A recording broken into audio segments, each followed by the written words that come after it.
Hi, welcome back guys. This is your friend, the D and WhatIf, with another fanfiction. This is the first part of What If Deku and Ashido spent an unexpected afternoon together. All credits for this video go to their respective authors, so please support the real author. Check out the link in the description for more details. Please give this video a like and subscribe to the channel if you want more videos like this. Now let's get into the fanfic. Izuku already felt himself wincing as if he were the one about to be hit instead of Mina. Some part of him quietly pondered if there was any way he could get to her before the predator who'd set his eyes on her. He could practically feel his heart beating in frantic fear as it sometimes did in the heat of battle. Every fiber of his body was screaming for him to act as he usually did. Someone needed saving, and he was training to be a hero, wasn't he? Biting his lip, Izuku racked his brain around possibly courses of action. Time was running out. Ironically, pressure always seemed to help him think. Well, he was thinking, probably harder than he should have. Of the numerous ideas spinning around in his head, he grasped a hold of one above the others. With that decision came a clarity that blew away the storm that had been rapidly consuming his mind.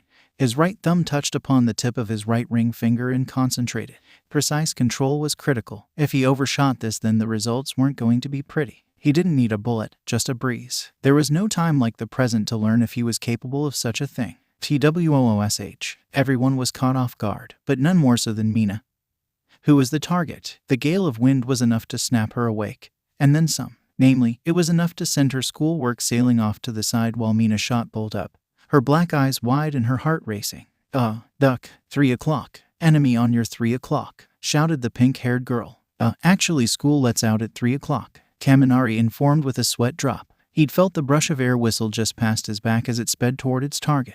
It was quite impressive, but he was glad that it wasn't aimed at him, and he was glad that he wasn't the one snoozing in class. Not for you, and not for Midoriya, commanded a cold voice that caused the entire classroom to freeze. The chill was colder than Todoroki's pyrokinetic quirk. The boy himself shifted his attention from Izuku to their homeroom teacher. He recognized the look on the teacher's face, and rightfully feared it like the rest of his classmates. It was far colder than the ice he could produce. He silently gave his condolences to his classmates who were the unfortunate targets of such a glare. Both of them were shivering like leaves, and rightfully so. The shivering only came to a stop when they locked eyes with one another. Izuku was relieved his plan had worked, even though it was likely going to cost him. Mina was happy for it too. After all, she'd been spared Aizawa-sensei waking her up. The pink-haired and skinned girl smiled at him in spite of the fear pumping through her heart. Thanks, she whispered even while the heroic teacher's irritated eyes bore down on her. He smiled at her, then went back to trembling in fear of Aizawa-sensei, who hadn't said a word during the silent exchange. Was he being merciful in letting them have that? Or was it his anger was so great he wasn't able to speak? Or was he genuinely interested in seeing if one flipped on the other? If so, it would have been more accurate he was waiting to see if Mina flipped on the boy who'd woken her from her classroom slumber. She did her best to play it off though. Sorry, Aizawa-sensei. I dozed off. His deadpan stare made her feel like she was trying to talk a ravenous tiger who was in the mode for some nice pink-skinned ham, with or without a side of poison to it. Did you bother to finish your assignment before deciding to take your little nap? He asked in his trademark deadpan voice that belayed how annoyed he truly was. Her laughter grew even more pained until it ceased completely. Practically everyone knew how this was going to end, but stopping it was beyond their control. Mina definitely knew that, but decided to press on anyway. Sucking it up, she reached to her left and grabbed a hold of her schoolwork and handed it over. A thick sigh followed as she knew what was about to come next. Mina knew for a fact she wasn't going to be enjoying the spring weather that they viewed through the classroom window. It wouldn't be the first time. Everyone watched with bated breath as the bandage-wrapped teacher examined the horned girl's schoolwork. Even if it had been complete and the work accurate, it's entirely possible that Aizawa-sensei's expression wouldn't change. Hell, just the sleeping alone was enough to warrant any all work suddenly being invalidated. Ashido, you will be doing remedial lessons after class in detention. The all-too-obvious verdict fell like a guillotine. As expected, the acid user's head fell, a resigned acceptance of her fate following suit. Then Aizawa-sensei turned his eyes to Izuku, who flinched under his gaze. It was time to deliver his verdict, which was a bit of a mystery to everyone. The greasy black-haired man did not play favorites, not even with the most diligent of students like Izuku and Ida and Momo. In a way, he was incredibly fair, but that also meant that he would fairly dish out punishment as he saw fit. Midoriya, you'll serve out your detention alongside her. You'll be helping her study. In addition, you will complete chapters 6 through 10 and turn them in by the end of the school day tomorrow. Is that clear? Yes, sir, answered the green-haired youth, nary a hint of dissent on his face while some of his classmates balked at the extra assigned work. Well, some balked, others shrugged as they knew Izuku would be able to handle it. After all, for good reason, he was one of the top students of Class 1A, a position that almost everyone respected. Almost everyone. A certain walking, talking, massive anger and fire grunted from his seat. Yet again, they were wasting time, prolonging yet another boring day in class instead of moving along. Mina looked to Izuku with wide eyes, half ready to jump across the room and hug the living daylights out of him, but she restrained herself. If she didn't, then Aizawa-sensei would do it for her and probably tack on some extra punishment. That was the last thing she wanted, especially since it could transfer over to Izuku, who'd already stuck his neck out for her. His punishment accepted, Aizawa-sensei returned to his original teaching plan, continuing on without missing a beat. The rest of the class followed suit, partially knowing that nay disruption would yield them the same punishment as their two classmates, or worse. Said two classmates outwardly went back to normal, but on the inside, it was a bit of a different story. Well, for one of them, Izuku let out a quick sigh of acceptance, then refocused on the chalkboard upon which Aizawa-sensei continued the lesson on.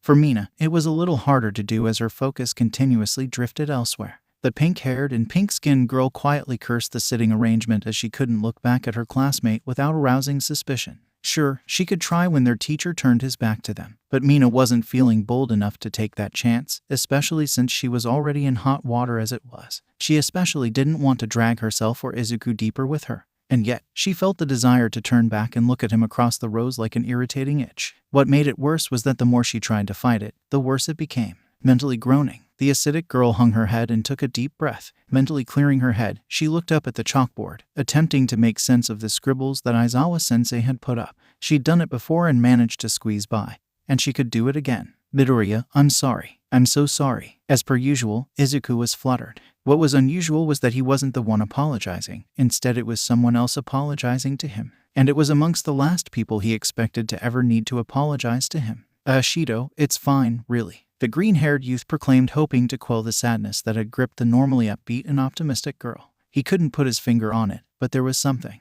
troubling about seeing her looking so down. It stirred whatever heroism slept within him and moved him to correct it any way he could. We can use the chance to study. I agree with Midoriya. Instead of lamenting, Ashido, I believe you can use this opportunity to make sure that this sort of thing doesn't happen again. Of course, Ada was on board with the idea. He meant well and always did, which everyone appreciated. When they weren't overly annoyed with him suggesting the most academic and borderline boring path possible. That said, Midoriya, it was quite dangerous of you to use your quirk in class like that. You could have accidentally hit Kaminari or Gyro. But he didn't, and I think that's actually a remarkable thing. Uraraka spoke up, shooting a quick affirmative look in Izuku's direction, causing his lips to twitch into a smile. That's true, I mean, normally when Midoriya tries stunts like that, we get a miniature hurricane ripping through the place. Hagakure added in. The vitality of her statement was undeniable, causing the student in question to shirk his head in embarrassment.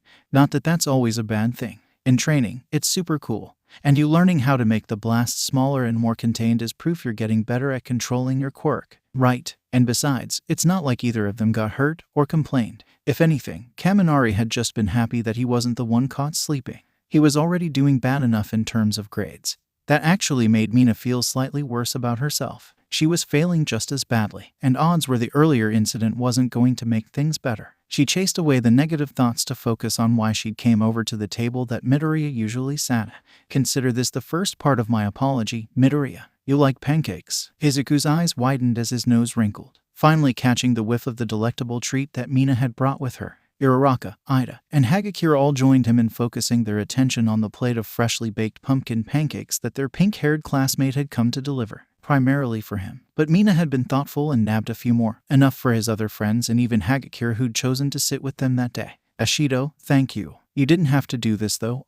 Like I said, I really owe you. She softly cut off with a jubilant laugh. You took the fall to wake me up and now we've both got detention. All that's on me, so I'm going to make up for it starting now. With that declaration, she pulled a seat, ironically right beside Izuku, sandwiching him between her and Uraraku. He stared at the former, his mouth hanging open in shock while she pushed the plate of pastries in front of him. Again, he took a whiff of them and felt his stomach rumble even though he'd already taken a few bites out of his lunch. Where was the harm in eating a little something more, namely dessert? Even he and his mom had indulged themselves a little from time to time before skipping to the main course. A quick look around and he saw that all the attention was on him, which only furthered the racing rhythm of his heart. It reached its peak when he saw Mina grinning at him. Izuku was sure his heartbeat was a grenade in his chest seconds away from going off. The pin was pulled when he took hold of one pancake and took a bite out of it. His eyes lit up like fireworks. His eyes weren't the only ones. That's her Everyone, dig in, but save some for me, exclaimed the pink-haired girl as the other three dove in now that Izuku had taken his first bite. I'm the one who brought these things. It was pure luck that the same day she got detention along with one of her classmates, the cafeteria happened to be serving one of her favorite treats, and they had enough for the small lunchtime get-together. All of it was a turn of odd but fortunate luck that Mina wasn't in the mood to question. Not like she ever did. She did what she always tried to do, make the most of a bad situation. So far, things were turning out pretty damn well, especially since she got to see what her green-haired classmate looked like with a face smeared with food crumbs. Mina couldn't help but find something rather adorable about it. Just a moment ago, the guy had seemed on the verge of swelling up like a balloon. While he had burst, it had been in joy instead of anxiety like he was seeming ready to. Now he looked so relaxed and happy, while she'd seen Midoriya get like that. This was her first time seeing such relaxation and imagination up close. Mina decided that she rather liked it. She also decided that if she could, maybe she could get him to make that face in a couple of hours when they were serving out detention.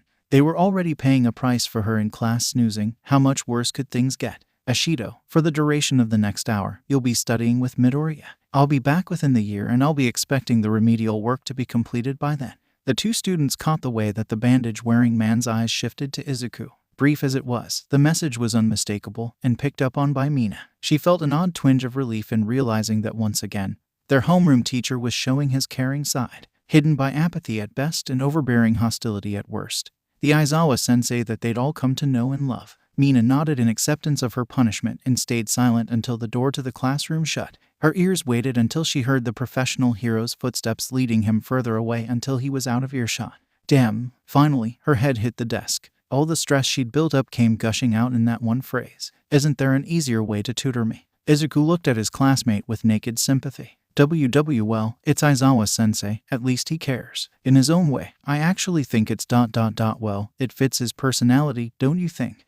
I'll give you that, mused the horned girl. Fully raising her head, she turned to her classmate with an apologetic smile. Again, sorry that I got you into this. Well, schoolwork isn't really my thing, something I'm sure you already know. To be honest, Midoriya, I actually wish that I was a little more like you. Strong in body and in mind. Upon registering her words, the taller boy looked flustered, his mouth somewhat hanging open. Ashido, you consider me strong in body and mind? Of course I do. I mean, seriously, you're one of the best students in our entire class. If there were a top 3 of Class 1A, you'd be it. There's you, Ida, and Yaoyorozu. You three are the smartest and amongst the most skilled in our whole class. Of all 3 of them, though, I'd say, maybe you're the bravest. Saying the words felt oddly uplifting for her. Almost like she'd been carrying them in. You're a gutsy guy, Midoriya.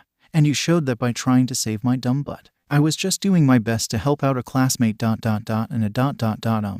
Would you consider me a friend, Ashido? His voice was ringed with nervousness, which showed on his face. That was another thing about Midoriya that always struck her. He seemed to have a hard time accepting praise toward himself, but he had no problem heaping it on other people. Well, maybe it's time I changed that, thought the horned girl as she turned about in her seat to face him. Midoriya, I consider practically everyone in our class my friends, including you. I'll admit, I'm closer to some like Kirishima more so than others, but that doesn't mean I don't value anyone else any less. Even Minta. Leaning in, the girl continued to snicker. Don't tell him I said that though. I don't want him thinking he's got a chance with me or something. With a laugh, he nodded, affirming his promise. So, yeah, I consider you a friend, and I think you're pretty awesome. Hell, I'd say that you're downright heroic. Probably one of the most heroic members of the whole class. Her words had been pure and honest, yet they'd left Izuku looking like he'd been struck by lightning.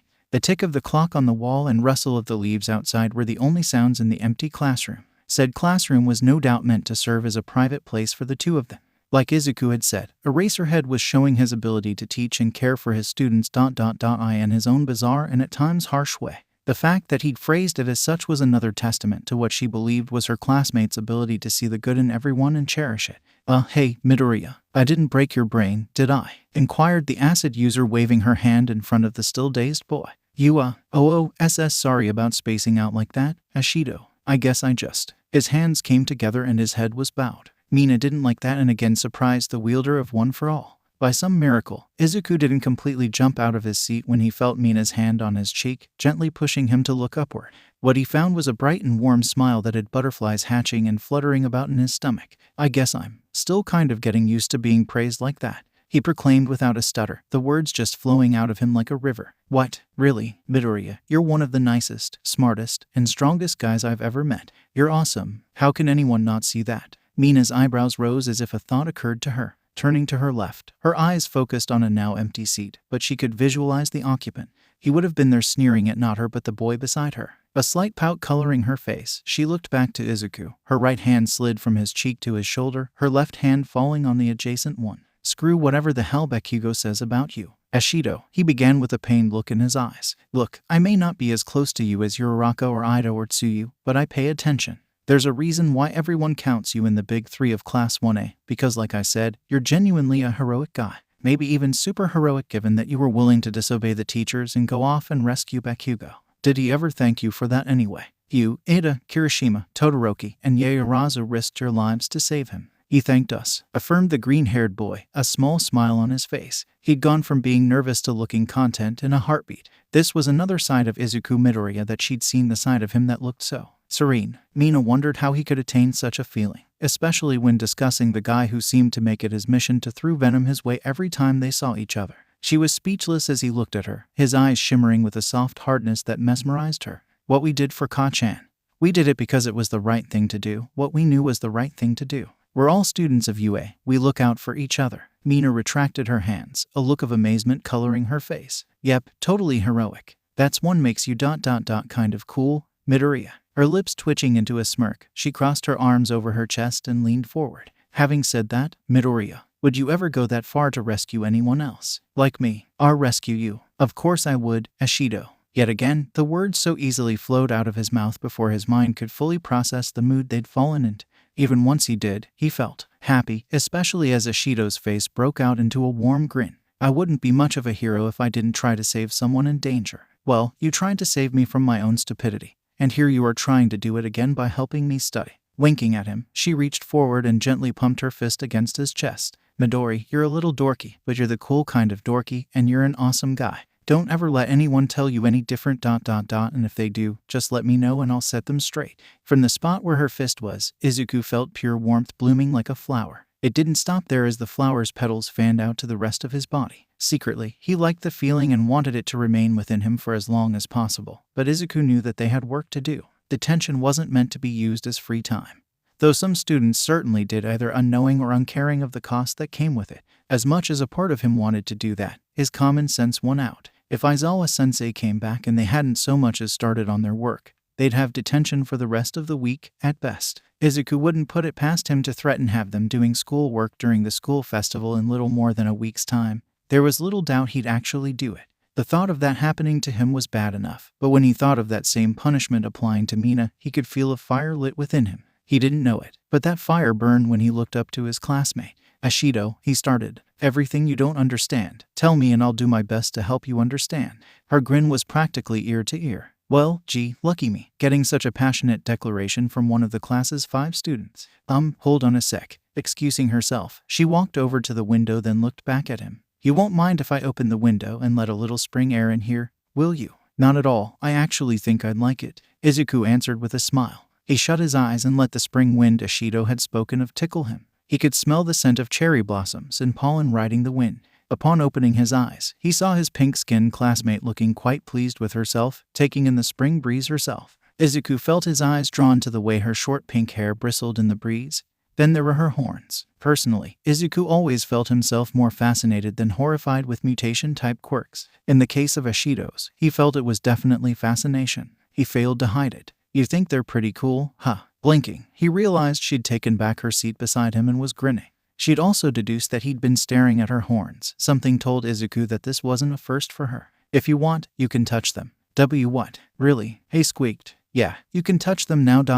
or you can wait until after detention's over and we finish study," she offered. There was genuine curiosity in her eyes as she watched her classmate shift between embarrassment and awe at her proposal. Mina had a guess as to which of her 2 choices Midoriya would pick, and he would pick one or the other. As she'd observed, the green-haired boy tended to geek out over anything related to quirks and heroism. In her eyes, it was absolutely adorable. "I'll wait until after we're finished," he said with a bit of a blush on his cheeks. "Anyway, let's get started. Math is your worst subject, right?" Like a switch, all of her cheer evaporated. You have no idea. It wasn't that she hated schoolwork, it just wasn't for her. In contrast, schoolwork was apparently just the right thing for Izuku. Mina had discovered that about her green-eyed classmate within the first month of classes at UA. Unlike Ada and Yaoyorozu, he was less uptight about it, which was something Mina was grateful for. In her opinion, it made him a better tutor. Another thing about him was when it came to certain topics, he got incredibly excited, just like she tended to. Math. Well, it wasn't exactly that kind of subject, but it was one that Midoriya knew extremely well. In retrospect, maybe it wasn't that surprising that he was so good at mathematics. Mina had seen how even when he took off like a rocket, there was a part of Izuku's brain that was always doing calculations: distance to the bad guy, distance to civilians, distance to safety areas to ferry civilians, how much force would be needed to take a villain down, and so forth. Personally, Mina wasn't the type of person to think about all of that, at least not in a numbers sense. She wasn't even the type of person who really thought out things in a step-by-step basis. Izuku told her that he wasn't that type of person either. "I really don't see myself as a master strategist. Long-term thinking like that isn't my forte. But when it comes to battlefield tactics, you're pretty smart. That's why when push comes to shove, we're all willing to follow you," interjected the acidic quirk user. With her trademark boldness, she reached over and poked the side of Midoriya's head. He expectedly blushed while Mina giggled. "You've got the strength and the brain, Midoriya. You're the complete package." Heh. Kind of makes me feel even happier that I got you all to myself for a little while. Granted, I did get you into this. Ashido, I told you, I don't regret what I did. I'd do it again, quietly affirmed the green-haired teenager. At the last part of his statement, Mina felt her stomach drop. Well, I'd hope that I never land in that kind of situation again. But let's be real, it'll probably happen. I can't help it, schoolwork just isn't my thing. Then, I don't know, just learn to tolerate it. Sure, it can be a bit boring, but it's all important," Izuku softly asserted. "Besides, you're going on like you're failing all of your classes, which I know isn't true." Well, you got a point there. Believe it or not, but I'm actually doing slightly better in history than I am in other classes. Except chemistry. Wearing a proud smirk, the pink-skinned girl raised her right fist, the implication obvious. When it came to heroes in training like her, whatever subjection their quirk fell into tended to be the one the student had a slight edge in. That held true for Mina, somewhat. "I wouldn't mind a little help though if you're willing to." "Of course, I will, Ashido," responded the super strength user wearing that same generous smile. Warm wind continued to blow into the classroom. With it came the sounds of the school courtyard. The laughter was the most tempting sound that drew them, especially Mina. She could practically picture the rest of their classmates enjoying the near-perfect spring day outside. Izuku and Mina exchanged looks. Their resolve to make it through this detention period strengthened whenever they did. In the case of the former, it empowered him to dig deep and find his inner teacher. For the latter, Mina forced her brain to work as academically as it possibly could. Little over 30 minutes in and she felt it was working. She knew without a doubt that Izuku was to thank for that. And when this was over, she would thank him. It was when they came to history did she watch the hero-focused encyclopedia within Izuku burst out. Unlike those times in history class, there was a genuine air of excitement in his voice as he recounted the origin of heroes and the acceptance of quirk users into society. Funny enough, that was the subject that Mina could inject a personal stake in. My great-grandpa was in that march. Her finger was right on the picture of thousands marching down the streets of Yokohama protesting the treatment of mutation-type quirk users. It was like lighting the fuse to a firebomb. What? Really? You had a relative involved in the 2101 Mutant Rights March? Ashido, that's amazing. That's awesome. You had a family member who was a part of history. Mina giggled at the star-like twinkle in her classmate's eyes. Yeah, that's what my grandparents and mom always said. Her bubbly expression fell as she leaned back into her chair and looked out the window. The once jubilant smile had grown saddened. I never really got to know him. He died when I was about 2 years old. But I hear that great-grandpa was happy he was able to hold me. Hey, and he was happy I inherited the family horns. So, your mom's side of the family are full of mutation-type quirks? Asked the green-eyed boy with curiosity. Yep, stretching all the way back to my great-grandpa. He had to endure a lot of crap since while some quirks were still being accepted, mutation-type quirks were still facing a lot of discrimination. My great-grandpa grew up with that, until he decided that he wasn't going to stand for it and became an activist. He marched and protested in the streets so people like his kick-ass great-granddaughter and her friends could walk down the street without having to worry about being harassed because they're sporting a pair of horns or weird colors. Izuku was quietly taken away by the bombastic pride that his classmate was exhibiting.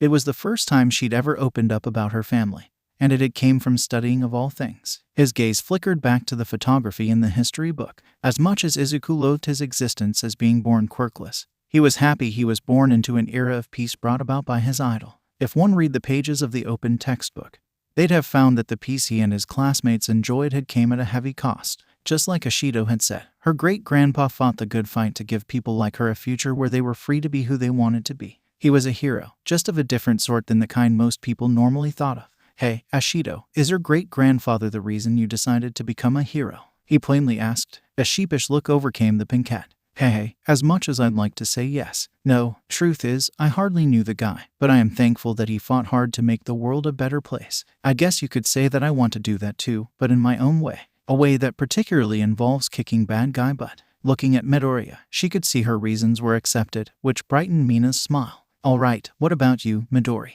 Do you have any relatives who have mutation-type quirks? No, practically everyone in my family has a ... Well, there's really no quirk pattern to us. My dad could breathe fire and my mom has telekinesis, admitted the former quirkless teen. It had gotten easier, talking about his family and their quirks, without mentioning his own. I think your quirk is pretty awesome. It actually reminds me of All Might's. The word struck like lightning, Izuku's entire body tensing up as he desperately thought of a way to divert the conversation elsewhere. Pure coincidence. In luck on my part. Maybe, but quirk users like you help turn things around, Mina proclaimed with a smile that belayed the curiosity in her that had been piqued.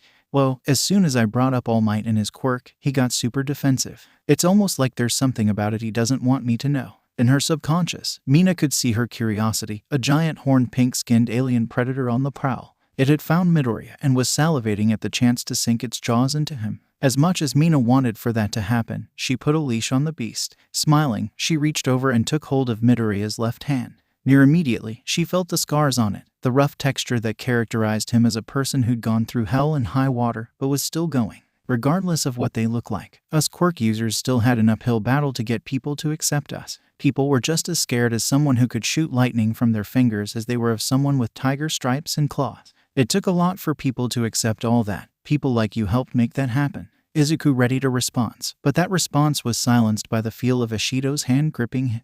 She felt so ... warm, just like the spring breeze blowing in from the outside. Sheer impulse caused him to squeeze her hand back. Ashido, he felt a familiar nervousness creeping up on him as a small bud of confidence bloomed into an emerald-petaled flower. Thanks for the compliments. They ... They really mean a lot to me. I'm glad you're finally starting to accept them. She giggled. Seriously, Midori, you're a great guy, and I'm sure one day you're going to be a great hero. You're on the path already, and you're sitting here helping me. Maybe she had a point. In a lot of ways, Izuku realized he was still getting used to being praised, having his efforts not just acknowledged but even treated with gratitude. Not that such things were entirely why he ever dreamed of becoming a hero, but they were nice to have. They were also nice to hear after the painful sense of failure that still lingered within him from the battle against Overhaul. Eneri's rescue. It hadn't been without cost. Nothing worth doing was ever free of costs. All right, after a pep talk like that, I think it's time we got back to studying, he proclaimed, flipping the page on the history book. We've still got 2 more subjects to get through after this. Hey, now that you helped me make it through mathematics, I feel like I can take on anything. Let's go, responded the acid-tossing future heroine. The noise in the empty classroom gradually died down, though it never entirely faded. Izuku's voice was a constant with Mina's chirping in. She was unafraid to ask questions, and he always did his best to answer them. One wouldn't have been wrong to assume they'd taken up the roles of teacher and student. The 2 professional teachers watching their progress certainly thought so, albeit only one of them would have said it aloud. I'll admit, all things considered, maybe he could one day take your place here at UA, the disheveled-looking hero stated in his usual dry tone. It belayed the approval that had taken root within Eraserhead as he watched one of his best students tutor one of his more academically challenged. And so far, the tutoring had been progressing smoothly. It was progressing so smoothly, neither of them had noticed the 2 PR heroes standing right outside the doorway. Beside him, the former symbol of peace couldn't help but laugh. You know, I don't think you're wrong there. Young Midoriya would make for an ideal teacher, albeit I'm sure that might be into his later years, not his prime. If he keeps on pushing himself so hard, those years will come and go like a flash. As their homeroom teacher, it was his job to know the ins and outs of his students, their quirks and their personalities. When Aizawa looked to Izuku Midoriya, he saw a young man so committed he was liable to break himself into pieces trying to save lives. It was admirable ... but that kind of suicidal drive would likely cause him harm than good, specifically harm to himself. Sighing, he turned his back to the classroom. I'll give them an extra 5 minutes. Mighty generous of you, Aizawa. All Might chuckled. As poor as Ashido's grades are, she can still turn things around. Partnering her up with Midoriya seems to be the best way to do that. There was a beat as the stumble-faced hero looked back to his blonde coworker. That doesn't mean either of them will be getting special treatment, like a seating arrangement change-up. They'd probably suspect something, especially young Midoriya. If they want to spend some time together, they can do it on their own time ... and hopefully Midoriya will be able to get Ashido to stay awake in class. The response of the two professional heroes couldn't have been any more different. Aizawa quietly groaned, remembering the number of times he'd caught the pinkette slumbering through his lesson.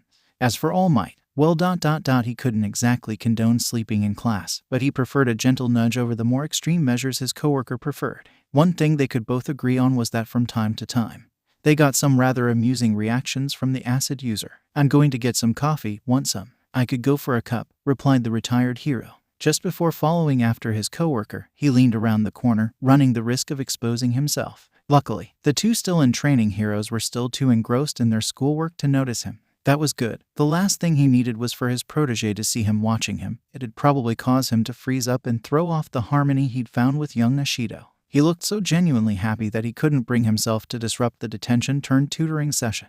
All Might had a hunch that it wouldn't be the last tutoring session. He was hoping this would be the last detention that they shared together. Oh, when it comes to this sort of stuff, I don't say this often, but I think I've got it, proclaimed the yellow-horned teenager with slight amazement in her voice. Before her lay an array of math-based schoolwork that had left her scratching her head to the point she was ready to impale her horns against the wall. The mathematical equations that had once left her stumped now seemed solvable. They had been solved, all thanks to the help of the boy beside her. Mina could practically picture the smile of approval on Ectoplasm's face when she turned in her math work tomorrow, and Cementos when she turned in her writing work, and 13 when she turned in her physics work. And she owed it all to the smiling green-haired classmate beside her. Then it means that I've managed to successfully impart some academic wisdom onto you. Izuku laughed. Laughing alongside him, Mina responded, You sure did, and you made this detention not only bearable, but fun. She reached over and lightly tapped him on the shoulder. I don't think I'd mind doing this again. This studying thing, not the detention part.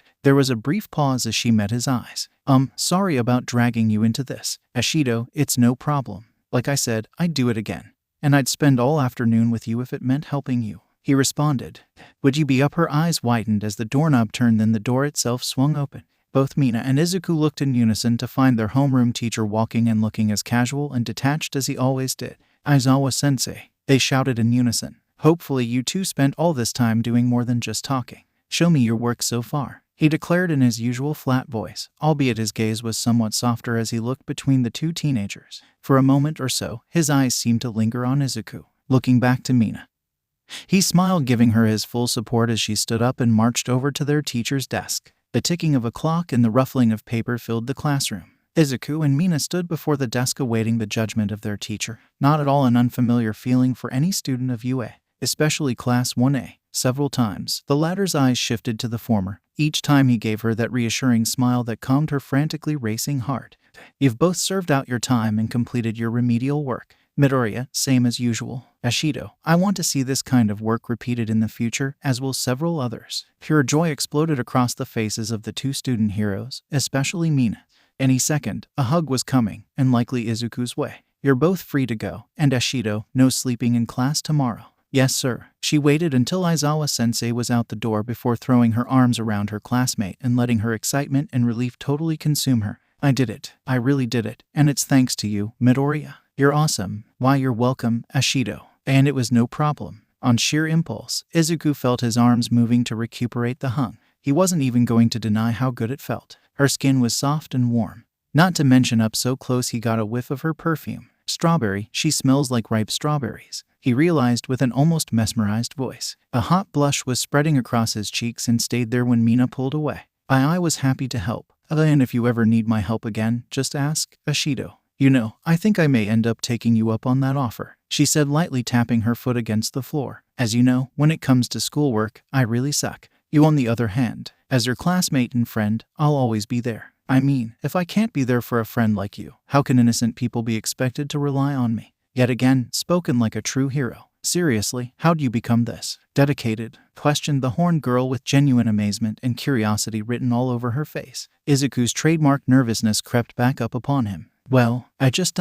This is who I've always been for as long as I can remember. The ... Well, hero worship. The drive to live up to the example heroes like All Might said ... All of it has just been a part of me. It's made you a good person. Mina interrupted with her lips curled into a bright smile. Izuku felt like she was hugging him again, smothering him in the warmth that was her existence. Suddenly, she bowed, pointing her horns directly at him, causing him to jump. Well, you kept up your end. Here, give him a feel. Remembering their earlier discussion, Izuku felt his familiar curiosity creeping into him. Sucking in a breath, he reached forward and felt the bone-based horns with his fingertips. Whoa, they're actually made out of keratin just like real animal horns. You can tell that with a feel. Midori, you haven't been filling anyone else's horns, have you? Just as quickly as she'd bowed, Mina rose her head, arms crossed and a peeved look on her face. To Izuku, it might as well have been the death glare of giant monster. And no, and never, yours are the first that I've ever touched. And they feel great. They're hard and strong and ... Green eyes widened and freckled skin turned beet red as Izuku's brain finally caught up to his mind. And he made the link as to what he was saying. Needless to say, steam exploded from his ears as he swerved his head back to the door. Personally, Mina would have found it funnier if someone had chosen to walk by the door and eavesdrop on their conversation. The absolute wrong idea would be the most obvious conclusion they'd reach. It had probably sent Izuku into a further comedic meltdown, which Mina wouldn't have minded seeing. Still, she supposed she had enough fun with this little stunt. Oh, relax, I'm just messing you with. Mina laughed as she wiped the tears from her eyes. Oh, really? You're way too easy to tease. Still, I guess that's part of your charm. Charm isn't exactly how I'd put it ... But thanks for the compliment. Though the blush remained on his face, Izuku had managed to calm himself enough he didn't feel like he was going to spontaneously combust. I'm glad that you finally accepted it. Call it a hunch, but I feel like I'm going to be tossing a few more your way. She noted before walking over to her desk to collect her work. Hey, Midori, that move that you used to wake me up, that was ... It was like All Might's ... What's it called? His Delaware Smash. You saw it at the sports festival. I'm trying to learn how to control it better so I don't break all my fingers. There was a beat as he remembered Recovery Girl's warnings to him. In spite of taking them seriously, he found himself laughing at the memory. Twice over, he added, causing Mina to snicker. I'm still learning and still developing my shoot style so I won't have to keep relying on my punches. You know, I think we're alike in that way. I wouldn't trade my acid quirk for anything in the world. Though if I overuse it, boy does it hurt. Her gaze flickered to Izuku's arms. Mina may not have been particularly in the green-haired boy's inner circle, but she was observant. I'm happy you came out that Yakuza mess all right. You and Kirishima. And I'm sorry to hear about Night Eye and Mirio. Brief as it may have been, a shadow fell over Izuku's face. Thanks for that, Ashido. His right hand rose, his rigid and scared palm stared back at him. Izuku wasn't under any delusions about what his future held. He was fully prepared to accept the possibility that he may end up losing one of his arms at best. But if it was the dream he'd been given the chance to follow, if it was carrying on for those who died, he'd consider it worth it. For Sir Night Eye, Mirio, and Eri ... For them and so many more, I'm going to keep on mastering my quirk. I know I've still got a long way to go, but I'm looking forward to heading down that path. No sooner had he finished speaking did he feel Mina's hand falling atop his, and did he see it? For the second time, he was taken back by how soft and gentle her hand felt in comparison to his own. Looking up at her, the green-haired boy was greeted with a pair of black and yellow eyes that shimmered with good-hearted affection.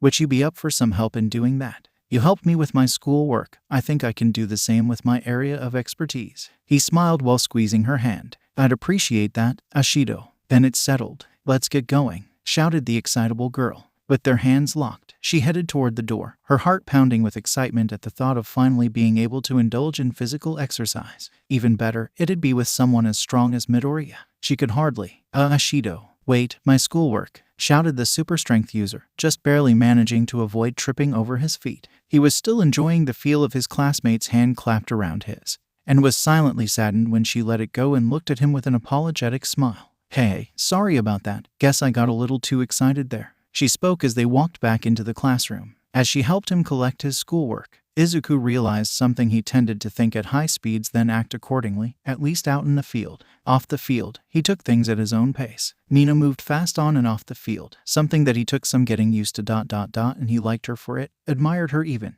She was a little pink ball of energy, one that he was looking forward to spending the rest of the afternoon with. Was there ever a time when academics, I don't know, just didn't come naturally to you? Plenty of times, Ashido, he replied in an earnest voice. The girl's eyebrows rose. Izuku laughed. Contrary to what you think, even I struggle with school work. In fact, I kind of get off on the struggle from time to time. His confession triggered a short rush of memories that brought a smile to his face. You know how something leaves you stumped at first, but after getting depressed, you get this urge to overcome it. That's how it is for me when it comes to schoolwork and quirk practice. Totally, I get that urge, and I sure as hell know how good it feels when you finally succeed, Mina answered back, her own mind flashing with memories before she delayed it a little. That said, I can't see myself going into doing schoolwork with that kind of drive. Or at least that's how I used to feel until a couple of minutes ago. She lightly tapped him on the shoulder. Midori, have you ever thought about aiming for the #1 spot? Overtaking Bakugo, Ada, and Yaoyorozu and being the big egghead in the class? I'm sure you'd have a shot at it. A thoughtful expression overcame Izuku's face as he gave the idea some thought. It wasn't the first time that it had crossed his mind. That kind of goal ... It would be pretty cool to work toward. He admitted, looking up to the cloud-dotted sky. But it's not the end-all goal for me. I'm happy where I am in the class ranking, but if one day I end up surpassing any of the three of them, like Bakugo, she interjected, you could definitely surpass him. Izuku smiled at her. That little knowing smile of his, it was beginning to drive Mina crazy. On one hand, there was something about it she found cute, but on the other hand it almost felt like it was baiting her. Though they'd only really gotten to know each other over the last couple of hours, she'd picked up a few habits of the green-haired boy. For one, when he gave her that smile, she felt like he was going to dodge her question in some manner. A second later and she was proven right, in a sense. I'm always trying to surpass Ka-chan, and he's always trying to surpass me in just about everything. That's ... our relationship. And I'm kind of hoping that never goes away, even if I would like it if we could sit down and talk without, well, you know, him blowing up into a torrent of profanity. He laughed, showing that he wasn't totally blind to the blonde boy's less than approachable attitude. Instead, Mina realized what Izuku had was acceptance, but also determination. In his own way, he was trying to befriend their class's hyper-aggressive pyrokinetic. Truth be told, she was both impressed and a tad worried. You two go back, huh? She inquired, feeling that would have been a good place to start things off. Yeah, we've known each other since we were kids. I always looked up to Ka-chan back then, he admitted with a youthful smile on his face. So there was a time Bakugo wasn't as ... Bakugo-like as he is now. Actually, Ka-chan was kind of the same back then as he is now, Izuku cheerfully responded. For the first time, the pink-haired girl stopped and seemingly did a double take. In her mind, an image of Bakugo appeared. That image was then downsized. It was surprisingly easy to picture him younger and still having the same explosive attitude, albeit probably with a little less swearing. Truth be told, the image was actually a little funny to think about. As she contemplated, she turned to face her classmate and tried to do the same to him. A cheesy grin came to mind as she pictured a younger Izuku Midoriya, complete with his All Might obsession and all. Now that was an image that brought a grin to her face along with some giggles. Ashido, called the teenage version of the cute little boy she was picturing in her head. If I asked you what you were thinking, would you give me an honest answer? Oh, how cute you must have looked dressed up in your All Might cape as a kid, she replied in a sing-song voice. Izuku's face dropped. How'd you know about that? Ha ha ha. Oh man, I'm seriously not surprised. Mina laughed, nearly doubling over as her intended joke ended up hitting the mark. Now, she fully devoted her mind to thinking about a younger Izuku dressing up as All Might. It wasn't like he was the only kid in the world who'd ever done such a thing. Her classmate was just probably the only kid who did so and grew up to have a close personal relationship with the hero. He had a right to be proud of that. Hey, you still have the cape. Ever thought about one day making it a part of your hero costume? Well ... If I ever learned to fly, maybe. Sometimes capes can work, but sometimes they can also be impractical. Though All Might has worn them from time to time, they're not a mainstay part of his outfit. I think I might be the same way. Feeling bold, he stopped and looked at Mina. The girl was a never-ending geyser of curiosity and positivity, something that Izuku found himself growing more attracted to.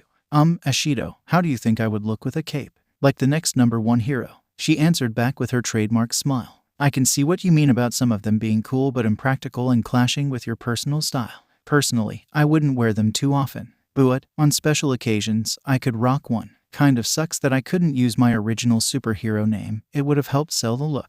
You know, if you don't mind me asking, where'd you come up with your hero name, Ashido? Her face seemed to brighten at the question. Izuku guessed that she'd actually been hoping he would ask it at some point. See, way back, there was this awesome sci-fi movie featuring this race of killer aliens with acid for blood. They were so awesome. In the second film of the series, which featured some pretty cool space marines, they introduced a new breed of aliens, the Queen. It had this huge sac attached to its butt which produced eggs that produced these parasitic little critters called face huggers that would latch onto a victim's face and pump them full of eggs. What? That's gross and awful, Izuku shouted, genuinely horrified at the image. Oh, and they also had acid for blood. His face seemed to be catching up to his hair in terms of shades of green, maybe even verging on surpassing it. Anyways, the queen was 3 times bigger than the others, and stronger too. It was the scariest but coolest monster that I'd ever seen. That's where I got my inspiration for my hero name from. As one would have expected, the super-powered teen was looking less than amazed at her story. She expected it, she'd gotten used to it. Sorry if it kind of killed the mood, Midori. It's fine. I mean I asked after all. And I'm happy that now I know. He replied with a smile, one that wasn't in any way fake or forced. Mina found some relief in that. Truth is, I actually think it's kind of cool how you're taking inspiration from something so scary and trying to turn it into a positive. Hey, well, I guess that's one way to look at it. What about you, Midori? Where'd you come up with your superhero name? Rather than answer her, he looked ahead. Mina followed his gaze and her eyes widened as she realized they were at their destination, Gym Gamma. Through the thick walls, they could hear the sounds of their fellow classmates hard at work. Neither of them were surprised that the gym was seeing some activity, with the culture festival little more than a week away. Izuku looked between the white stone building and his pink-haired companion. The last time they'd gone into the gym together had been with the rest of their class to face off against the UA's Big Three. Needless to say, it was an experience that none of them would ever forget. A ping of sorrow sounded within the green and black-haired boy as he thought back to that chaotic yet idyllic time that he almost wished he could go back to.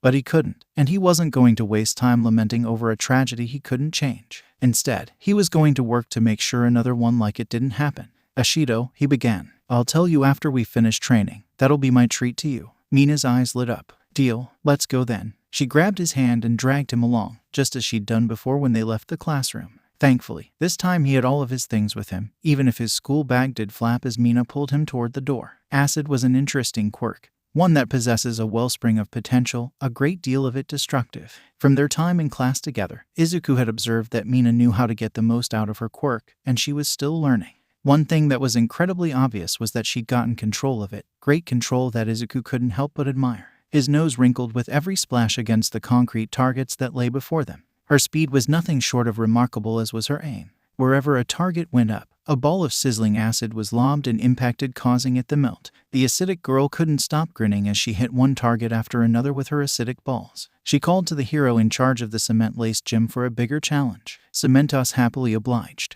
The firing range in front of the two young heroes became a geyser of targets, constantly rising and falling. It was certainly more of a challenge than the stationary stone monoliths that the acidic girl had previously been firing at before. Watch this, Midori. Both her palms came together, the fingertips facing the targets. Izuku's ears rung as he heard the sizzling formation of acid between his classmates' fingertips. This wasn't going to be like previous shots. This was going to be bigger. A second later, and he was proven right as she opened her palms and outshot several dozen acid balls. His eyes immediately moved from ball to count as many as he could. He ended up with close to 20, each one powerful enough to leave a fist-sized hole in a steel door. They were certainly strong enough to eat through the hardened cement. In seconds, the shifting cement pillars ceased, giving the teenagers a chance to absorb the results of the attack. Acid shot, direct from the growing arsenal of Pinky, proudly proclaimed the aforenamed girl. So, what do you think, Midori? That was incredible, Ashido. You've finally developed an area of effect type of attack. And it's highly effective too. Without a hint of warrior, the green-clad young hero ran over to the array of cement pillars, several now smoking as residual acid continued to eat away at them. His eyes held that same familiar analytical light as they moved from pillar to pillar. Of the 30 targets, you managed to hit almost all of them, albeit some were glancing blows more so than direct hits. Still, that's pretty good since your acid would sting and paralyze targets with pain long enough for you or some else to take them down. That's the idea. Plus, if a villain comes at me with a big sweeping attack, this'll make the perfect counter. Yeah, it will. He responded, still examining the acid burns. In a bold move, he caressed the burnt edges. Luckily, he had his gloves on, though they too sizzled from the residual acid. That seemed to be another thing that he examined. Though he was quietly aware of Mina watching him, he put more focus on examining each of the burns. You managed to keep the power in most of them, if not all of them. Would you be able to do this again? Her face bent in concentration. Probably, and maybe a third time. After that is when I think I'll start to lose power, and my skin will start to hurt. I'm still working on that part. Catching her stray glance, Izuku responded, yeah, I can sympathize with that, your quirk putting a strain on your body and having to work past that. Out of the corner of his eye, he saw Mina's yellow and black eyes drift to his arms, now covered by his hero costume. Ashido, how fast would you say your acid shots usually go? How fast? I can't give you a number, but maybe almost as fast as a bullet. I mean, my average shots depend on my throwing strength, and I'm pretty good at pitching. She answered. Midori, do you think there's a way I can improve? A serpent of nervousness began to coil within Izuku as he met his classmate's eyes. She was genuine in her statement. Any advice he gave she would take. At his instance, he guided her over to one of the benches by the walls. Well, I'm still trying to get the hang of the Delaware Smash, but the idea is the same. A smaller, more condensed shot for medium and long-range attacks. Ashido, I think you can do better than me. The pink-colored girl blinked. Well, for starters, your control over your quirk is better than mine, but you can generate and control the acid you generate. In other words, you can condense it. Hoping some of her boldness had rubbed off on him, he reached forward and took Mina's hand. He shaped her fingers into a gun as he held it out. Her eyes lit up like neon lights. Ah, so that's what you mean. Firing my acid shots like bullets. They'll be smaller, but I think you're right in that they'll have more speed, not to mention I'll have a little more precision. Her eyebrow rose as another thought came to her head. Hey, what about a magnum shot? That could be another super move, Acid Buster. That's actually a pretty good name. But let's focus on getting you past shooting miniaturized bullets first. Your average bullet travels at a speed of over 500 meters per second. Okay, Midori, any reason why you know that? Mina inquired, feeling more than a little surprised. Izuku didn't miss a beat. Speed comparisons. It's important to know, especially since from time to time, you'll have to be able to dodge gunfire. Good point. The more you can condense your acid, the more powerful it'll be, even having more penetrative power. His gaze shifted from Mina to the dozens of other students testing their abilities against various cement constructs. In terms of thickness, how much do you think your acid can eat through? A thoughtful expression overcame the acidic heroine.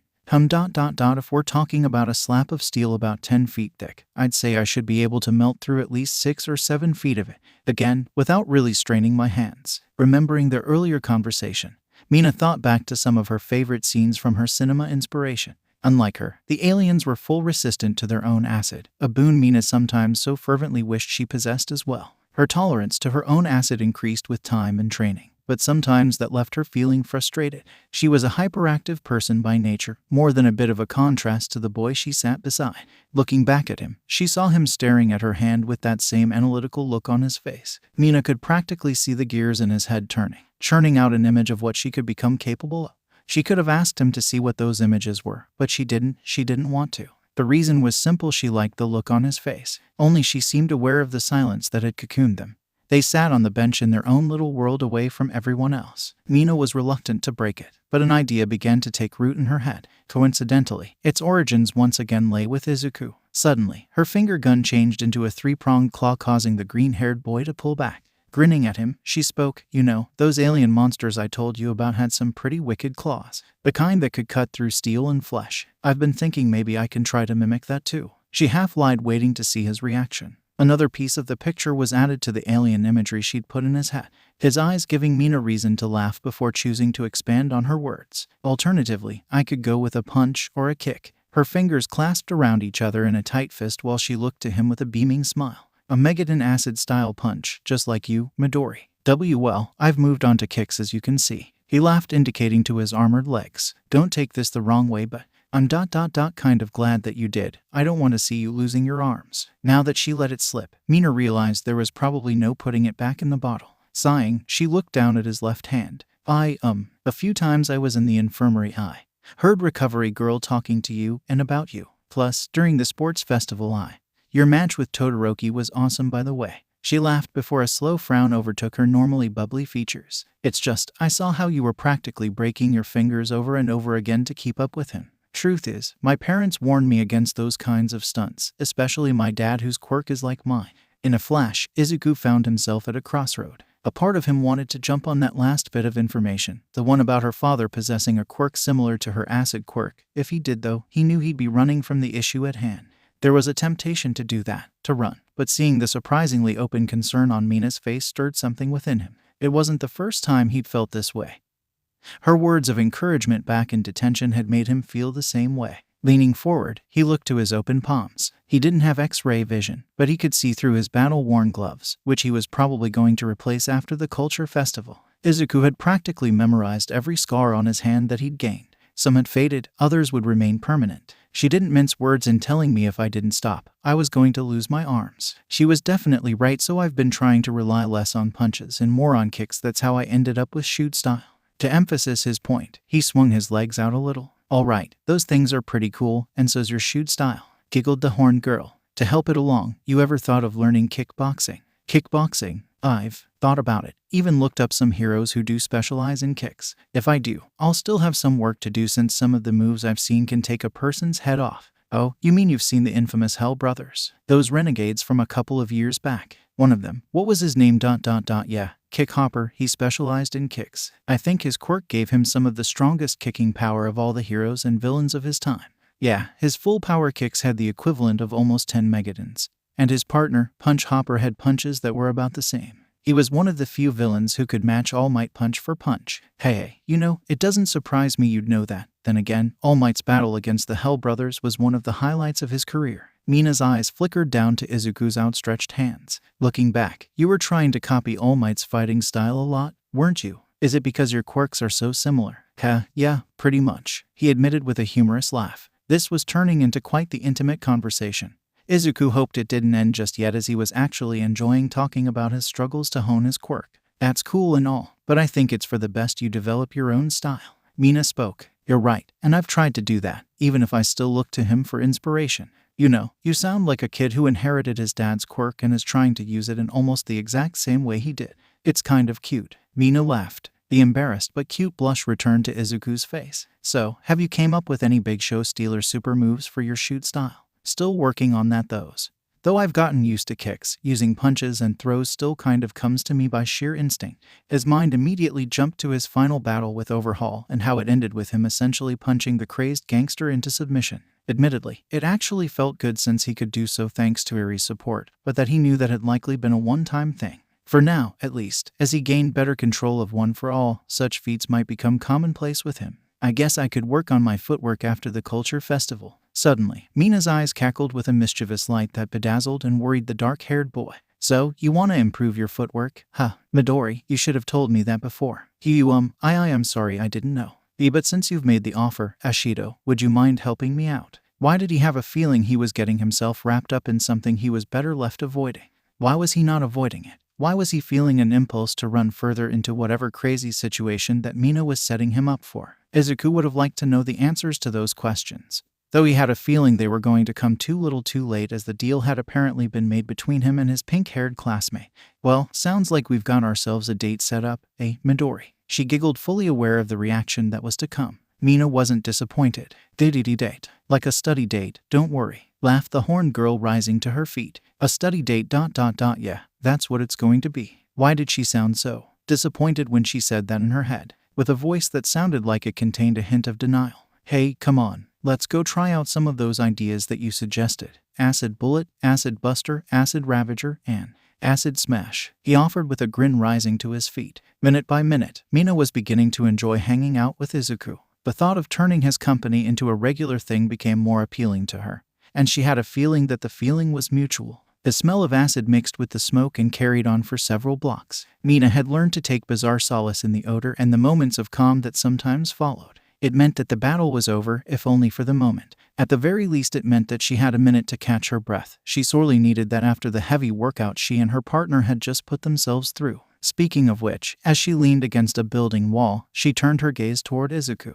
Like her, Izuku had worked up a sweat, causing his green and black-colored hair to stick to his face around the forehead. The sweat caused his emerald green eyes to sparkle, they glittering so much Mina felt herself captivated by them when they met one another's gaze.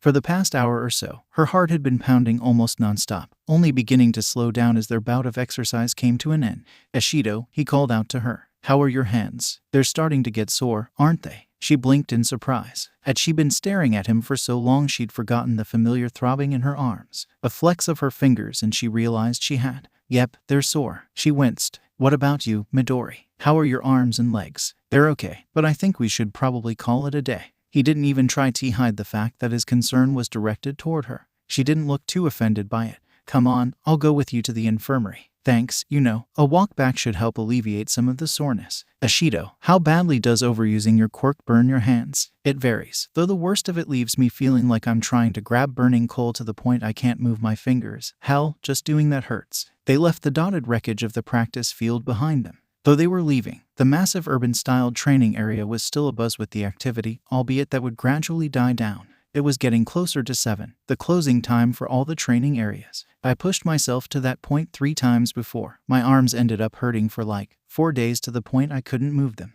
The first time was in junior high and it ended up costing me practically a week's worth of school. It totally sucked. I can imagine. He really could. Izuku could eerily recall the pain in his arms from overusing One for All, and had that agony left him unable to do much of anything.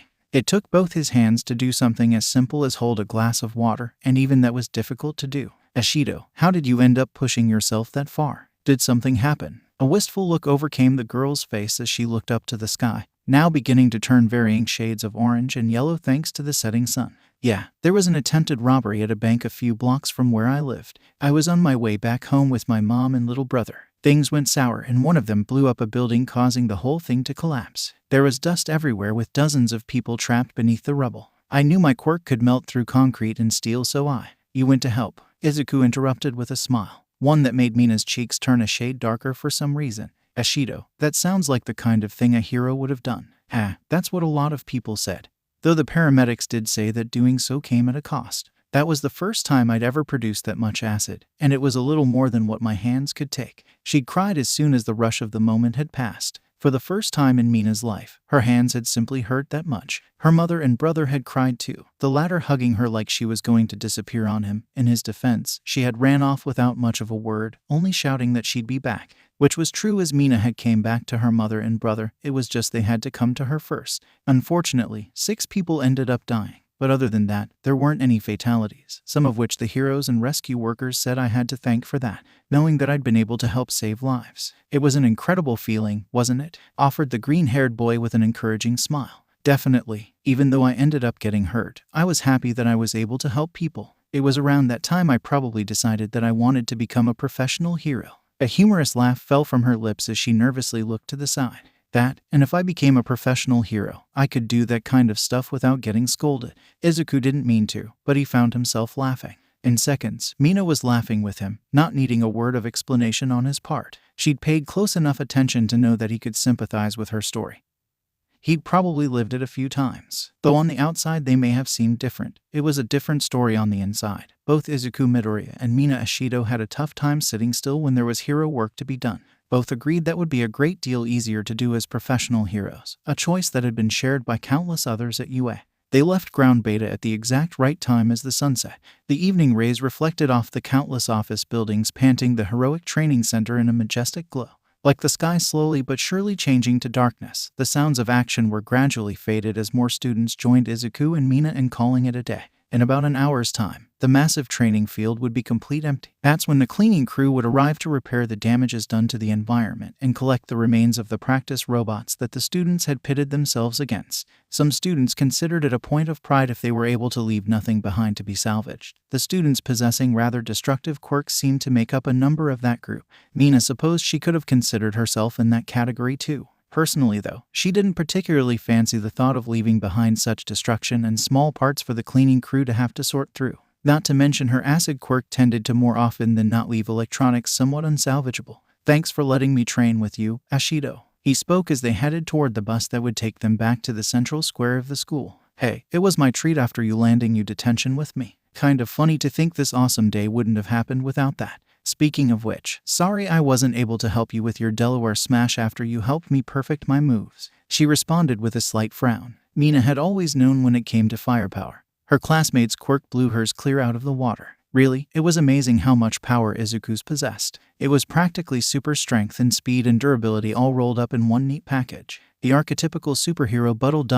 save for maybe one trademark power. It's okay, I made a little progress, and besides, I think I know what I have to do. He answered back, looking back to his hands. At the very least, I'm not breaking my fingers with every attempt. The laugh Mina gave was short-lived as she remembered the footage of his battle with Todoroki. Again, it had been nothing short of incredible, especially since while Izuku was fighting him, he was also trying to get him to accept the half-hot side of his quirk. Mina wasn't sure if she would have attempted such a thing in the middle of a fight, but Izuku had, and it had worked. But it hadn't been without its costs. Fighting Todoroki hadn't been without its costs. The images lingered in her mind as she and Izuku boarded the bus and sat beside each other, him closer to the window with her on the outer seat. Did you ever ... Midori, have you ever regretted what you did against Todoroki? With your fingers, I mean. It was a topic she felt almost nervous to broach, but Mina couldn't help herself. Adding to her ever-brimming curiosity, Izuku always seemed pretty receptive to her questions, just as she was to his. The hidden intent of her words didn't go unnoticed by the green-clad student.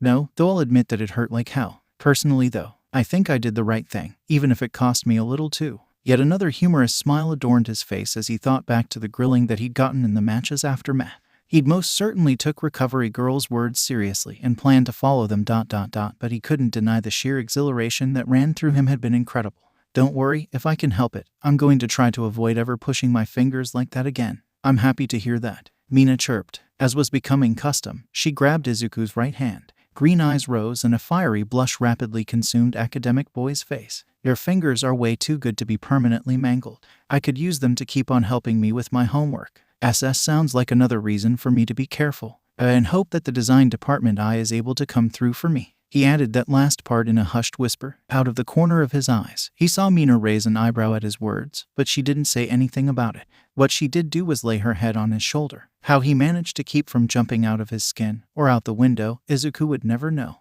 He was happy that he didn't do either of those things. Yeah, you've got some reasons to be careful, so try to be, and stop being so hard on yourself, Midori. You're great as you are, and you're getting better, she whispered in a soothing voice. It caressed the freckle-faced boy's entire existence. Instead of racing like it normally did under such physical intimacy, it calmed considerably. Izuku was aware it was a short ride back to the main part of campus. He wished it could have been longer so he could continue to enjoy this intimacy with Mina. His eyes looked to her reflection in the mirror to his left. Hey, Midori, my horns don't bother you, are they? Came her soft voice, sounding somewhat unsure. Smiling, he shook his head. The reflection couldn't hold a candle to the real thing. Nope, they're not a problem, Ashido. Why not ask her if you can call her by her name? Why not ask her to ... call you by yours? The question made his heart skip a beat. He realized that Mina hadn't asked him about the origin of his superhero name. It had seemingly slipped her mind. Izuku could have reminded her of that, but he chose not to. He didn't want to disturb this little moment that they were having. It surprised him how much he cherished it to the point he wanted to prolong it. And maybe ... he wanted to repeat it. It amazed him how much excitement was bouncing within him by the time he got back to his dorm room. Whoa, he whispered as he seemingly staggered in, letting the door close shut behind him. His feet carried him to his bed while his mind remained in a daze, which didn't dissipate until he sat on his bed for several minutes. As with most great events in his life, the last 4 hours were on a constant repeat in his head. Amazingly, it fell onto the more mundane side since his life nor anyone else's had been in mortal danger. He'd instead been learning ways about how to keep that mortal danger at bay, and helping someone else do the same. Subconsciously, the green-haired boy smiled as he remembered the time he spent with Mina. The last near 4 hours with her been great, so great that a part of him could hardly believe they were real. He fell back against his bed. Izuku felt like he was floating across the ocean. For a certain reason, either the ocean water was pink or the sun was. Whenever he thought of pink, he not got this warm, fuzzy feeling in the pit of his stomach. A crush, he murmured in the trusted solitude of his room. I've got a crush on Ashido. Voicing the statement solidified it into a fact. After spending an afternoon with the pink-skinned girl, he'd become smitten with her. Oh man, I seriously can't believe this is happening. What am I going to say to her tomorrow? How am I going to act? Izuku was an extremely self-aware person. He knew that he wasn't exactly going to win any points for charisma or charm. Such things simply weren't in him. Likewise, he knew there wasn't a romance bone in his body. Either that or there was and he hadn't discovered it yet. Wait a minute, that would imply he planned on acting on these feelings. Man, this is so not I expected this day to go. And just a few days before the culture festival too. Bemoaned the young hero, scratching at his head in frustration. Yet another thing that surprised him was how the thought of suppressing them didn't even cross his mind.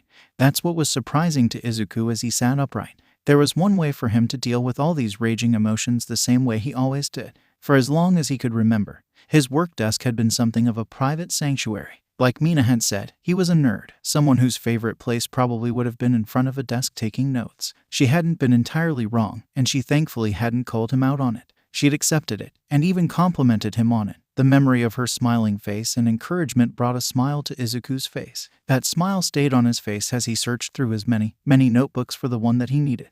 It shouldn't have came as a surprise to anyone that Izuku kept notes, primarily on superheroes and quirks of course. Some would have said that he already had that knowledge in his head, and they would have been right. The thing is, it never hurt to take notes, not to mention there may have came a time when someone else needed them. At the heart of it though was that writing that everything he learned and felt was simply in Izuku's nature. For him at least, there was enjoyment to be found in it, as he and his classmates were all still heroes in training. They were all still developing their powers. That made it somewhat complicated when it came to jotting that information down. Space had to be made, sometimes lots of it in case they took huge leaps. One such leap had been the case with Todoroki, whose abilities he recognized earlier on as only being half of what they could have been. He'd left a large amount of space in Todoroki's section to fill up what he hoped would be the dual-colored boy's eventual pyrokinetic abilities, and how he mixed them with his pyrokinetic powers. Did you ever Midori, have you ever regretted what you did against Todoroki? With your fingers, I mean. He'd heard Mina's question before, especially in the weeks following the sports festival. Pausing to look at his right hand, he vividly remembered the humongous levels of pain he endured in order to keep pace with his classmate. Oh, it had most definitely hurt ... but to him, helping open his friend's eyes had made it worth it, including the scolding he got afterward. Izuku leaned back in his chair, remembering how after the sports festival, he rarely attempted to use the Delaware Smash afterward except if he had to. Creating full cowl had helped, but he was still a ways away from being able to fire precision bullets like his idol and mentor could. Even during this afternoon of training with Mina, he'd failed to properly concentrate the air into precise shots, unlike her, who'd succeeded. Izuku's smile brightened as he began to fill in the allotted space for Mina's section. Her acid quirk had always been impressive him too, maybe just as much as her physical appearance. To learn she had such a history behind her love of it and her heroic inspiration made him feel happier. His eyes flickered to his laptop, a movie about aliens with acidic blood. I could have sworn I've heard something about it. Wasn't it on some top 10 or top 20 monster movie list from the 21st century? H thought to himself. I'll looking it up once I finish here. Maybe I'll be able to find something to help her. Acid was a versatile substance, but also a dangerous one. As Mina herself had told him, there were limits to how much of her own acid she could tolerate. He remembered how her own pink skin had begun to darken and even redden. While watching that happen, Izuku had felt a nagging voice in his head telling him to slow down and spot. Albeit he knew if he voiced such a thing, Mina might take it the wrong way. Besides, it wasn't like she was blind to the risks of her own quirk. Wouldn't it be the pot calling the kettle black? Mused the young successor, flexing right hand. The impulse to head out and continue practicing the Delaware Smash and other finger-assorted moves gripped him, but Izuku beat it back. In doing so, his mind drifted to something else that Mina had said. So, have you came up with any big show stealer super moves for your shoot style? Placing his pencil on the desk, he spun around and looked at his legs. Those moves used by the Toku heroes of the past ... not Sentai heroes. The other kind. Riders, Kamen riders, and their moves were rider kicks. The sparks in his mind caught fire, driving his arms toward his laptop, his fingers pulling up the search pad in a matter of seconds. Somewhere in the back of his mind, he made a mental note to thank Mina for the inspiration. He could thank her tomorrow on during their date. Froak, CC crap. Wait, date. It's not a date, it's a study date, not a romantic date. Whenever he thought of tomorrow, he felt his heartbeat spike, and that loss of impulse control had just cost him one pencil. Luckily, he had plenty more, but it was the aftermath of the thought that left him feeling winded.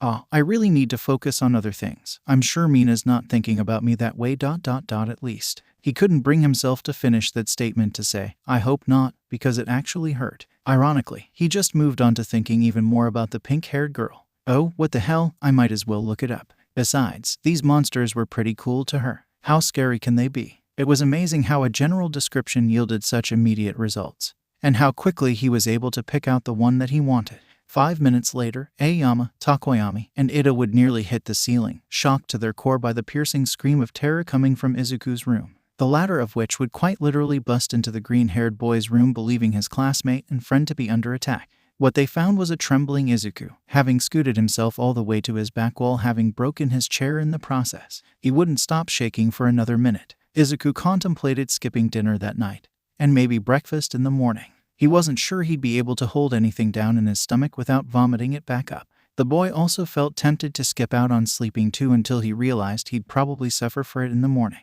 Just to be safe though, Izuku slept with the lights on, and probably would for the next couple of days. Hey, Midori, you okay? I didn't. This isn't my fault, is it? Mina questioned, looking to him with concern in her yellow eyes. It was inevitable. He'd spent the entire morning looking half dead with shadows under his eyes. Practically everyone had asked him if he'd gotten any sleep last night. The answer was yes, Izuku had gotten some sleep. About 4 bumpy hours worth. Izuku hoped that would be enough to keep him going until lunch. Doing his best, he smiled at her. I am fine, Ashido. Last night was just a little rough on me, that's all. Seeing her inhaling air to speak, Izuku realized he needed to better explain himself. It wasn't anything you did. I just stayed up all night studying.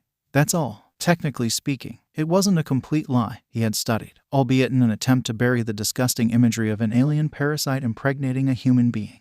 The question was if Mina would buy his lie. Based on the look on her face, not likely. Izuku could feel himself beginning to sweat as nervousness once more seized him by the throat. It was too early in the morning for this, but he'd created this mess and now he had to walk through it. He nearly flinched as she sighed in frustration. I had a feeling you'd do something that stupid. Suppose it was bound to happen one day. Luckily, I've got a few tricks on hand to help you. Follow me. This time, he didn't jump when she grabbed her hand. He'd actually been expecting it. He'd readily accepted it, and Izuku was happy to have it. Suddenly, he felt all the exhaustion and lingering fear that had been eating at him melt away. You know, this seems like a pretty great way to start the day, he thought as he allowed himself to be pulled along by the pink girl for the second day in a row. His heart spiked a little and he went with the slight acceleration, relishing in it. Izuku relished in the scent of shampoo that Mina had, carried by the morning wind.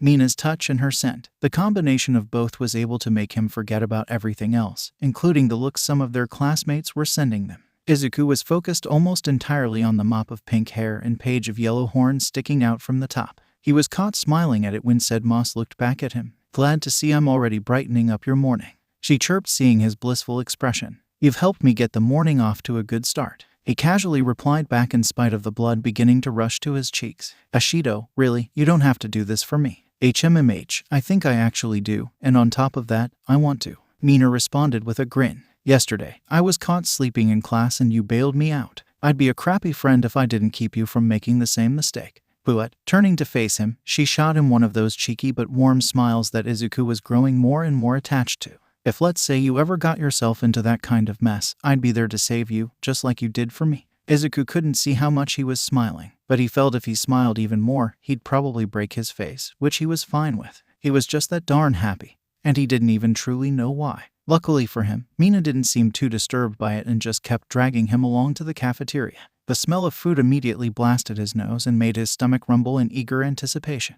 He was quiet as Mina sat him down and told him to sit put while she went to order the food. Curiosity swelled within him as to what she had planned. The cafeteria was sparsely packed as students were filing in, joining the early risers. In due time, he'd been joined by the rest of their class, their friends. From time to time, he would have been amongst them, though after last night he found it a quite miracle he hadn't slept in.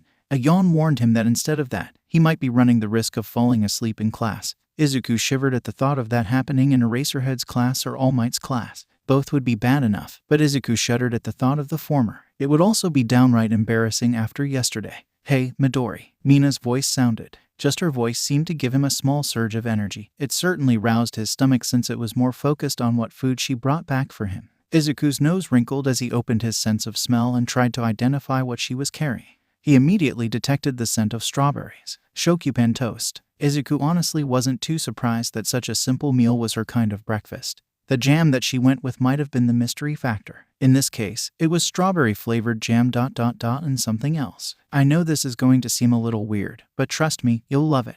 Or at least I hope you do. I've learned this kind of thing isn't for everyone, she declared, putting her tray down. In addition to the toast, there was a small stack of pancakes and some energy bars. Meeting his gaze, Mina grinned as she quickly unwrapped one of the energy bars and placed it in between two loaves. Right before him, she took a bite out of the utterly bizarre customized sandwich. Mina took glee in his wide-eyed expression as she chewed and swallowed, then offered him a bite. Go on, give it a try. Izuku's first impulse was to accept. The logical side of his brain screamed that this probably wasn't a good idea, but he didn't listen. Flashing her a grateful smile, he took hold of the bizarre breakfast sandwich and bit down on it. Green eyes widened, then came the second bite, then the third and then the fourth. By the time Izuku realized he was 3/4 of the way through the sandwich, it was practically too late. And there goes another one, proudly proclaimed the pink-adorned girl. So, pretty good, right? Where is it on a scale of 5 to 10? I'd give it an 8. he responded without missing a beat. His taste buds were singing and he was determined to keep the song going. His response was enough for Mina, who handed him a second sandwich seeing he was almost done with the first. Internally, she felt quite relieved that the loads of toast and strawberry-flavored plus ultra energy bars wouldn't be going to waste, or she'd have to eat them all herself. If she did, she doubted she'd be able to sit still for the entire morning. Even she had an excess limit to sugar and caffeine and all the other substances that had a person bouncing on their feet. Izuku was well into his third sandwich before he found it in himself to ask his pink-haired friend about her creation. Ashido, where'd you come up with this idea? Combining shokupen toast with ultra energy bars. My second year of junior high. A wistful expression overcame her face as she dove back 2 years in time. Both my parents were in a big hurry to get to work, so they didn't have time to make me and my brothers a big breakfast. So they cooked the bare minimum and told us to make the most. There were a few ultra energy bars lying around while I was eating some toast and decided to combine them. She chuckled while taking another bite of her customized sandwich. The first flavors I tried were blueberry jam and peanuts. It tasted weird as hell, but pretty damn good. It also gave me some energy that I needed to get through the day. I see, he responded. A familiar analytical look began to overtake his face. To the side, Mina found it cute since it was happening while his lips were smeared in crumbs. The main ingredients for ultra energy bars are grown in labs for the express purpose of giving quirk users energy boosts. I once did a report on it back in middle school. What grade did you get? Inquired the horned girl. A sheepish look suddenly overtook him. I got a B+, though that was kind of bias on the fault of the judges. I chose all my ultra bars based on ones that All Might had advertised. Maybe I should have shaken it up a little. An embarrassed blush colored his cheeks as Mina burst into comedic laughter. That ... is so like you, Izuku. Ashido, please, do not talk with your mouth full. It's inappropriate. Not to mention your food could fall out. Called a familiar voice that caused both teens to turn their heads. In a way, Izuku was happy that their classmates had finally arrived. It saved him from bringing up the fact that Mina had just called him by his first name. He knew it hadn't been intentional, a slip of the tongue, almost literally. It wasn't like he was angry. Izuku was in fact the opposite. His heart fluttered a little when he recognized his first name instead of his last name leaving her lips. Only a handful of people called him by his first name. Not even his mentor on a daily basis. From the looks of things, Mina herself had failed to notice it, and with the arrival of Ida and the others, it seemed to have completely slipped her mind. Hopefully, maybe next time ... she'll call me by my name again ... and I can. Maybe ask her if I could try calling her by her first name. That'll only be fair, right? Personally, Izuku liked eating and studying outside, at least when the weather afforded him the opportunity to. That matched with his acidic classmate, who was his opposite in many aspects, yet they'd managed to find common ground.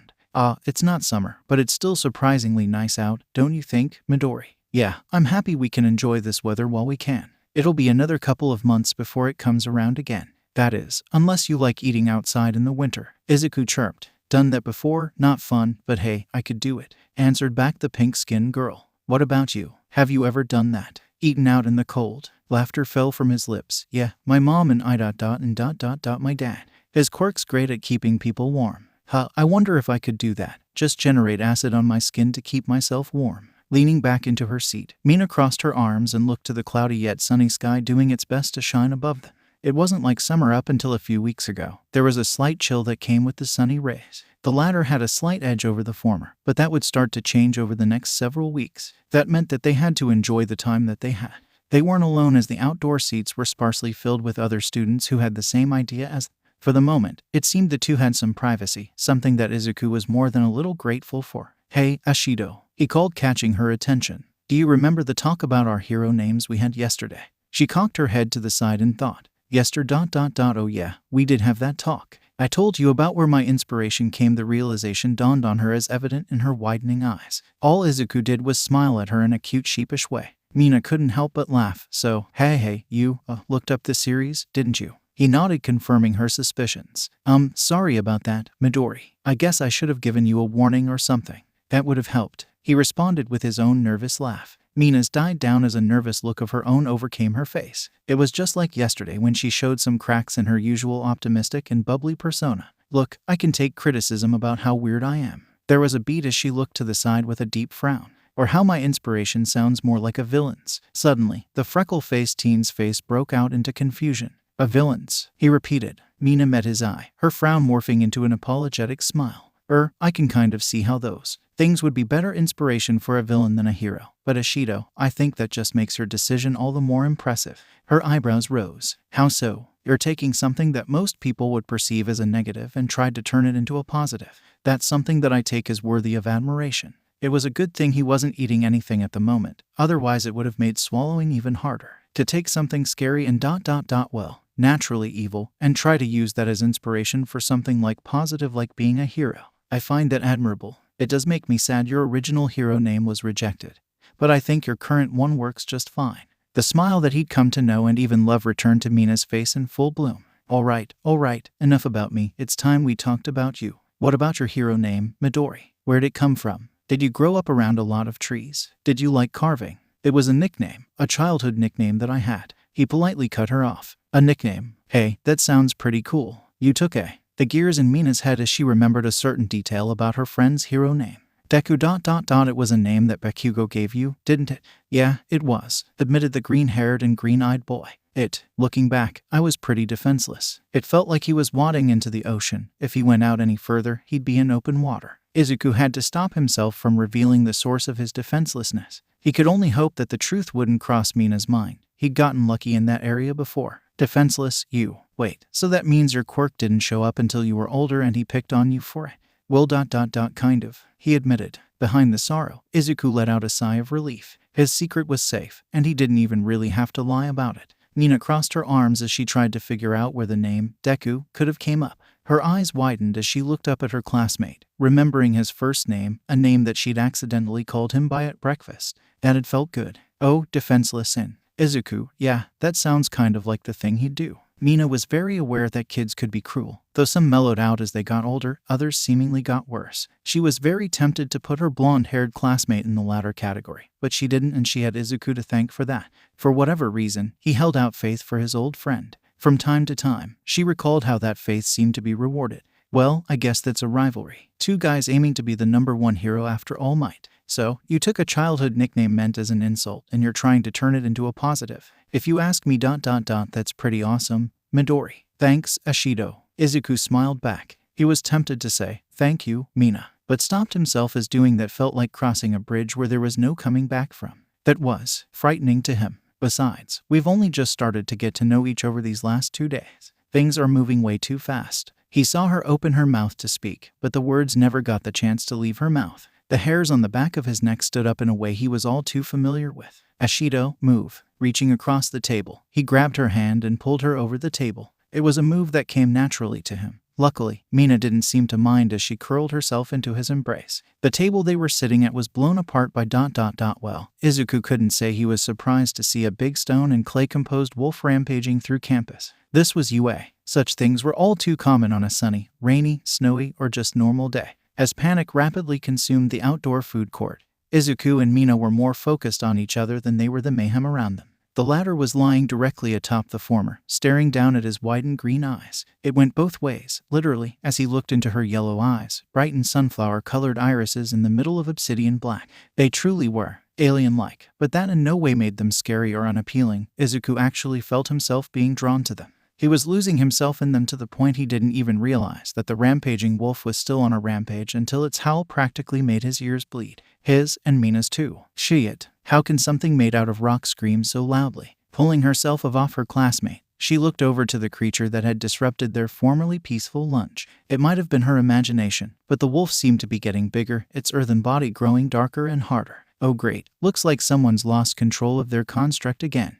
Ashido, come on. Having watched the beast's expression grow wilder, Izuku knew an attack was coming. It was telegraphed by the bright red glow at the base of the creature's neck, something he quietly filled away to be useful later. Both teenagers jumped aside as the earthen bounce pounded on them, creating a small-sized crater. Go for the legs, shouted the green-haired boy, his body already channeling his quirk in preparation for his counterattack. A couple shots of acid snipe, coming right up. Her voice was cherry, which was exactly what Izuku was expecting, as she'd practiced yesterday. Her finger bent into the form of a gun with acid collecting at the extended tip. 3 shots sounded, each one releasing a pressurized pop that momentarily shook the air. Each shot blew right through the earthen wolf, causing it to howl in agony. It slumped forward, a hole in each arm and one on its left shoulder. Bright yellow eyes turned in Mina's way and glared. She grinned, come and get me, Wolfie. You're running lunch break. The beast's speed was greatly reduced thanks to her shots. It was practically dragging itself toward her, at least until the red glow on its back kicked up, causing the holes in its body to begin repairing themselves. Distracted, I'm going to do something about its regeneration, commanded the now glowing boy. Got it. Digging deep into the earth, the beast enlarged its front paws, then leaped at Mina with the intent of crushing her underfoot. Rather than panic, she concentrated more acid into her fingertip, the resulting bullet growing to the size of a baseball. Acid Magnum, she shouted. The attack produced a sound exactly like its namesake, a thunderous crack that launched a sizzling ball of acid at the wolf's left paw. It howled as it crashed back into the ground, its left arm gone all the way up to the shoulder. As it promised vengeance in the form of a feral growl, Izuku moved on the right claw, tearing it off with his superhuman strength, then moved to the red glow on the beast's back. Rearing his arm back, he brought his fist down, crashing it straight into the animal-themed golem's back. His palms clenched around something, which he then pulled out. He jumped back as the wolf-like construct crumbled away into rocks and clay. Midori, you okay? Mina called, stepping over the mess of rock that had formerly been a giant killer wolf. Yeah, I'm fine. What about you, Ashido? Snickering, she held up her index finger and blew over it. Okay, and we can give the seal of approval to the Acid Snipe and Acid Magnum. Izuku smiled back at her. It felt great when training paid off. Curbing his happiness for his classmate, he looked down at the object that he'd extracted from the stone wolf. It was a gemstone, a ruby to be exact. Its glow dimmed in his hand as pieces of it began to break off. Crap, crap, crap, crap. Are you two okay? You aren't hurt, are you? Shouted a male voice that caught both freshmen's attention. They'd gained a small audience of their fellow students. It seemed rather than intervene, they'd instead chosen to watch the two freshmen deal with the situation. Izuku had a feeling it was a way of seeing if they, members of Class 1A, were worth all the attention they'd been getting. The boy who'd called out to them had chocolate-colored hair and bright green eyes that were rimmed with panic as he examined the ruined lunch ground. His eyes focused the ruined remains of the earthen construct. He took a step forward, his face giving away shock as he looked between it and the two freshman students. Did you two seriously stop it? All on your own, he whispered, and in record time too. I say we take that gemstone back for a refund. Another student, a redhead, muttered, looking rather annoyed at the pile of rubble. Was that thing created by your quirk? Izuku asked. And did this come from the development studio? He held up his hand containing the gemstone. Yeah, replied the brunette, taking the cracked stone from Izuku. My quirk is clay molding. It allows me to create constructs out of clay. The strength varies on the quality of the clay. See, by implanting gemstones in them, I can boost their power. Or at least, that was the theory anyway. Guess those eggheads at the development studio lied to us, sneered the redhead. And no, TT, they didn't. I think the gemstone worked. Izuku suddenly spoke up, once again shifting all attention to himself. Though a small sprout of nervousness took root in him, he pushed past its entrapping roots. Your wolf golem was pretty tough, it's just, it had the unfortunate fate of running into the two of us, Mina declared. Izuku was silently grateful she'd stepped in, as she was better with words than him. Her habit of getting physical cropped up as she threw an arm around Izuku, bringing him close, thus causing him to blush bright red. Pinky and Deku of Class 1A, future professional heroes. Against us, you could have loaded that canine with all the gems in the world and it wouldn't have helped. The two older boys stopped and looked between one another. Class 1A. Their focus fell to Izuku. Wait a second, the male brunette said. You're the kid who went head-to-head with Endeavor's son at the sports festival. And you're one of the students who was involved with the Yakuza raid, exclaimed the redhead. Holy shit, you're both from Class 1A. When did we become so popular? The green-haired boy whispered to his pink-haired classmate. I'd say you, Bakugo, and Todoroki helped launch our class to stardom at the sports festival. Since then, it seems like trouble keeps on finding us, and we keep on making the most out of it, like right. Daichi Hachiyama, boomed a female voice that rolled through the outdoor lunch area. Practically everyone flinched as they recognized what the authoritarian voice meant. The now identified male brunette certainly did. Izuku and Mina could only give the older boy an apologetic look. Sorry to ruin your afternoon. You too. I'll try to make it up to either of you at some point. I promise. Together, they watched the pair of boys march up to the thoroughly angered teacher and through the doors. They both knew a detention was going to be in order for the poor boy known as Daichi Hachiyama. Looking back though, they hoped it would be a light sentencing, as the damage his clay construct had incurred didn't seem to. Well, that was definitely a memorable lunch, wasn't it? Mina quipped. Yeah, it was. In the end though, I'd say things turned out for the BR notes. Oh no. Mina, school work, screeched the green-haired teen in horror. Mina felt her heart skip a beat as she followed her friend's gaze. Shit, grab what you can. We can't lose our schoolwork after a badass moment like that. Kaminari and Minta won't let me hear the end of it. Their alarm seemingly alerted everyone else to take stock of their things in the aftermath of the commotion. The little mess had eaten up a sizable chunk of the lunch block, which added to the urgency, particularly the Class 1A student. It definitely hammered home Mina's previous remark. It was a memorable lunch, and deep down inside, she hoped it would lead to a memorable afternoon, particularly alongside her green-haired classmate. A yawn escaped Mina's lips as she closed the door to her dorm room behind her. It was the first hint of exhaustion she felt. This was a common thing for her. Once she made it to her room, her body usually instinctively began to unwind. In this case, it had been another fun day at UA, the sort that she loved, and maybe a little more. She felt nothing short of gleeful that she was able to spend practically the entire day with Izuku. Mina liked spending time with him, really liked it for more than just the fact he was able to keep her afloat academically. She'd already told him to his face she considered him something of a nerd.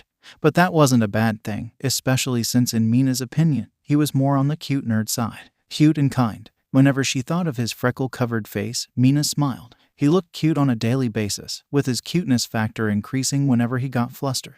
When he grew serious and supportive, she felt that cute wasn't quite the word to use to describe him. He looked inspiring, appealing, attractive. Geez, we're just about through the first year, yet this is the most that I'm really starting to talk to him and get to know him, and it's only been a day and a half, she exclaimed. It was a rather vain attempt to disconnect herself from her growing curiosity. Perhaps studying would help keep it from completely overwhelming her. That was something else about her that had changed since she talked to Izuku yesterday. Izuku had done something that professional teachers before him had been attempting to do: get her knuckle down and study. Some had met with success, but none as much as the green-eyed boy.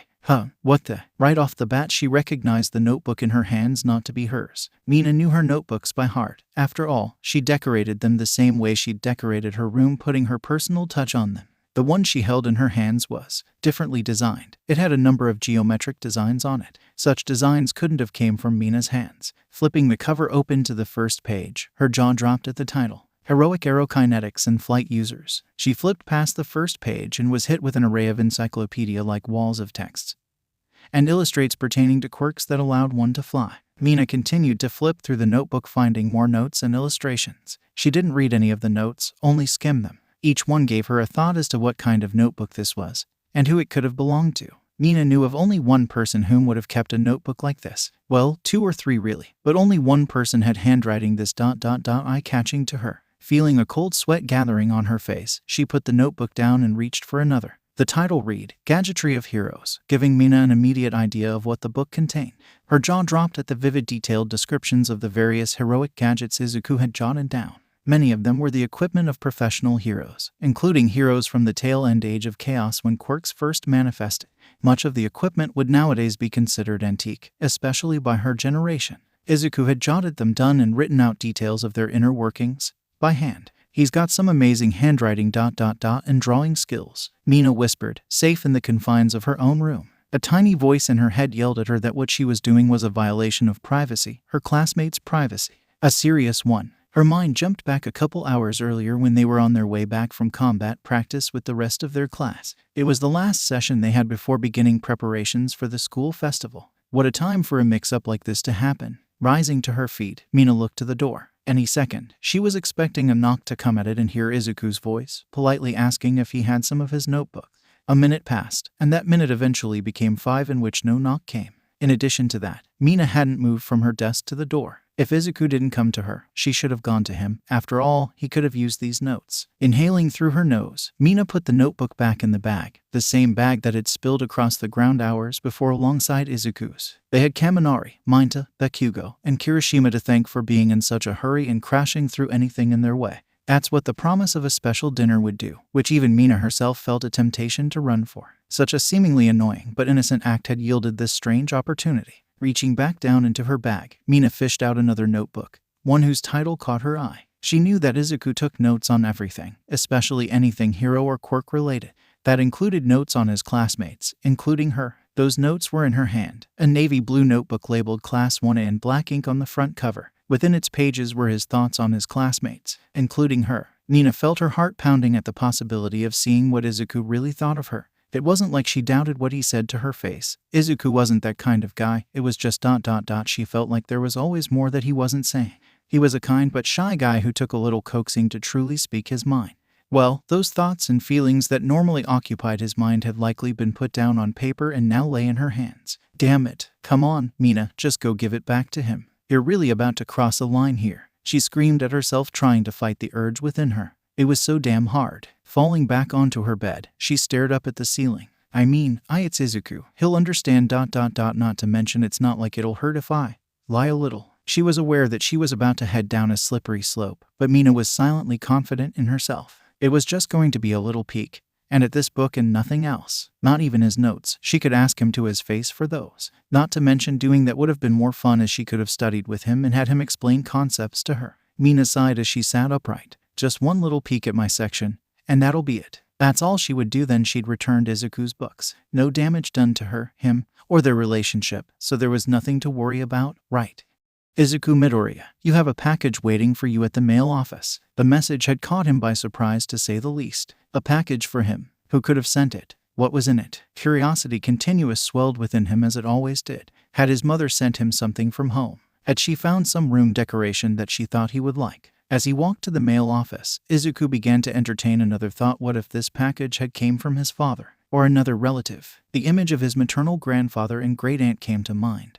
The latter in particular tended to send him various gifts and sorts from her travels. Such was one of the perks of having a relative who was also a travel agent. Upon learning he'd finally made it into UA, upon suddenly manifesting his quirk, she'd sent him a model plane that he still treasured to this day. Thinking about it made Izuku's mind drift to another topic: the power of flight. He remembered that it was an ability that All Might had, likely coming from All for One. That inevitable led him to wondering if he could use that power himself. Flight was one of the most iconic and well-known quirks there was. When they first appeared, flight users became an icon of quirk users, and really the new world that was coming. Ordinary human beings couldn't fly, at least not without help, meaning the aid of machinery. Then quirks came along and people gained the ability to fly through various means. Izuku looked out the window toward the evening skies. With the sun's light gone, it would fall to the moon and stars to illuminate the night sky, that with some help from the city lights. That was something else that had changed in the last, near 1,000 years almost. When reading history books, Izuku was always quietly taken aback to how centuries ago, when the sun set, that was it, no light save for little torches and candle lights. When the sun fell, darkness was absolute. Nowadays, not so much, at least not in at least 80% of the world.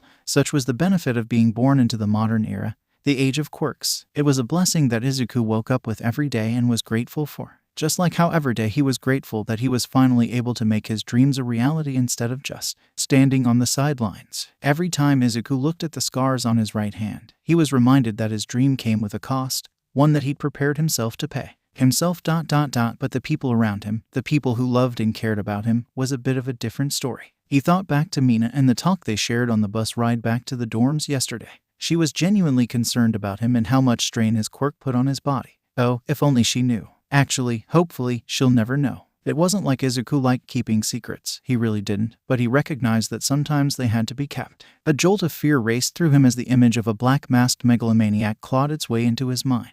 With it came a tight grip of fear that briefly held him in place. Young Midoriya, I know that the pressure of secrecy can become suffocating, but please, you must endure it. Not for your sake, but for the sake of those you love. His mentor had once told him when he felt himself near breaking point when his mother questioned him about his sudden quirk manifestation. She wasn't stupid, and if given enough pieces, she could certainly connect the dots, especially when it came to him. It wasn't out of simple malice or curiosity, but love for him. Izuku often looked to that same kind of caring love to keep the secret. The fear past Izuku pressed onward. One for All was locked away in the most secure prison on the planet, but the dominoes he'd set up were still falling.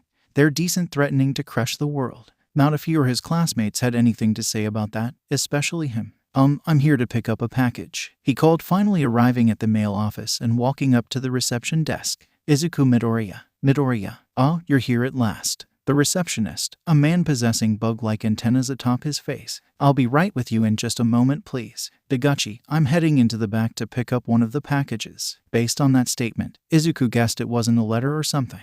A part of him felt excited at the prospect of what it was he could be receiving. Was it something from his family, a past associate, or even admirer? He certainly hoped it hadn't come from someplace dark. Almost as quickly as the thought came to his mind, he banished it, as he knew the school checked all the mail without opening it, if they could help it. Midoriya, you're getting mail too, called a familiar voice. Looking back to the door, he saw his former adversary from the sports festival walk through the door. Todoroki. Yeah, I am. I don't know who it's from though. Probably my mom or maybe even my dad. What about you? I ordered a couple of things, he answered in a rather quiet voice. Izuku knew it. Whatever he'd ordered, he didn't want to publicize it, so Izuku wouldn't. Midoriya, can I ask you a question? Sure. The look on his dualistic teen's face was of deep thought. Todoroki wasn't exactly someone who tried to hide his emotions, though that was because he simply didn't let them show too often. In a lot of ways, he was like the ice that he used to primarily manipulate. That said, ice thawed out with time, just like he had. Todoroki looked away from him and off to the side wall. Whatever this was, it seemed to be something that was pushing him to the edge. Have you your social? Midoriya, you have good relations with almost all of our classmates. I guess I sort of do. You do, the red-eyed white-haired teenager responded, a hint of a smile on his face. You're like I said, you're a lot more socially adept than me. It seems that you've been getting close to Ashido lately. Izuku immediately blushed at the statement, which was true. You've been able to get her to spend time with you. I was wondering how did you do that? If Todoroki could see inside of Izuku's mind, he might have retracted every statement he'd just made. Sure, he was friendly with almost everyone in their class, but he was not a social creature. Not like Mina, whose ability to be forward he admired. He wished that he could be that confident.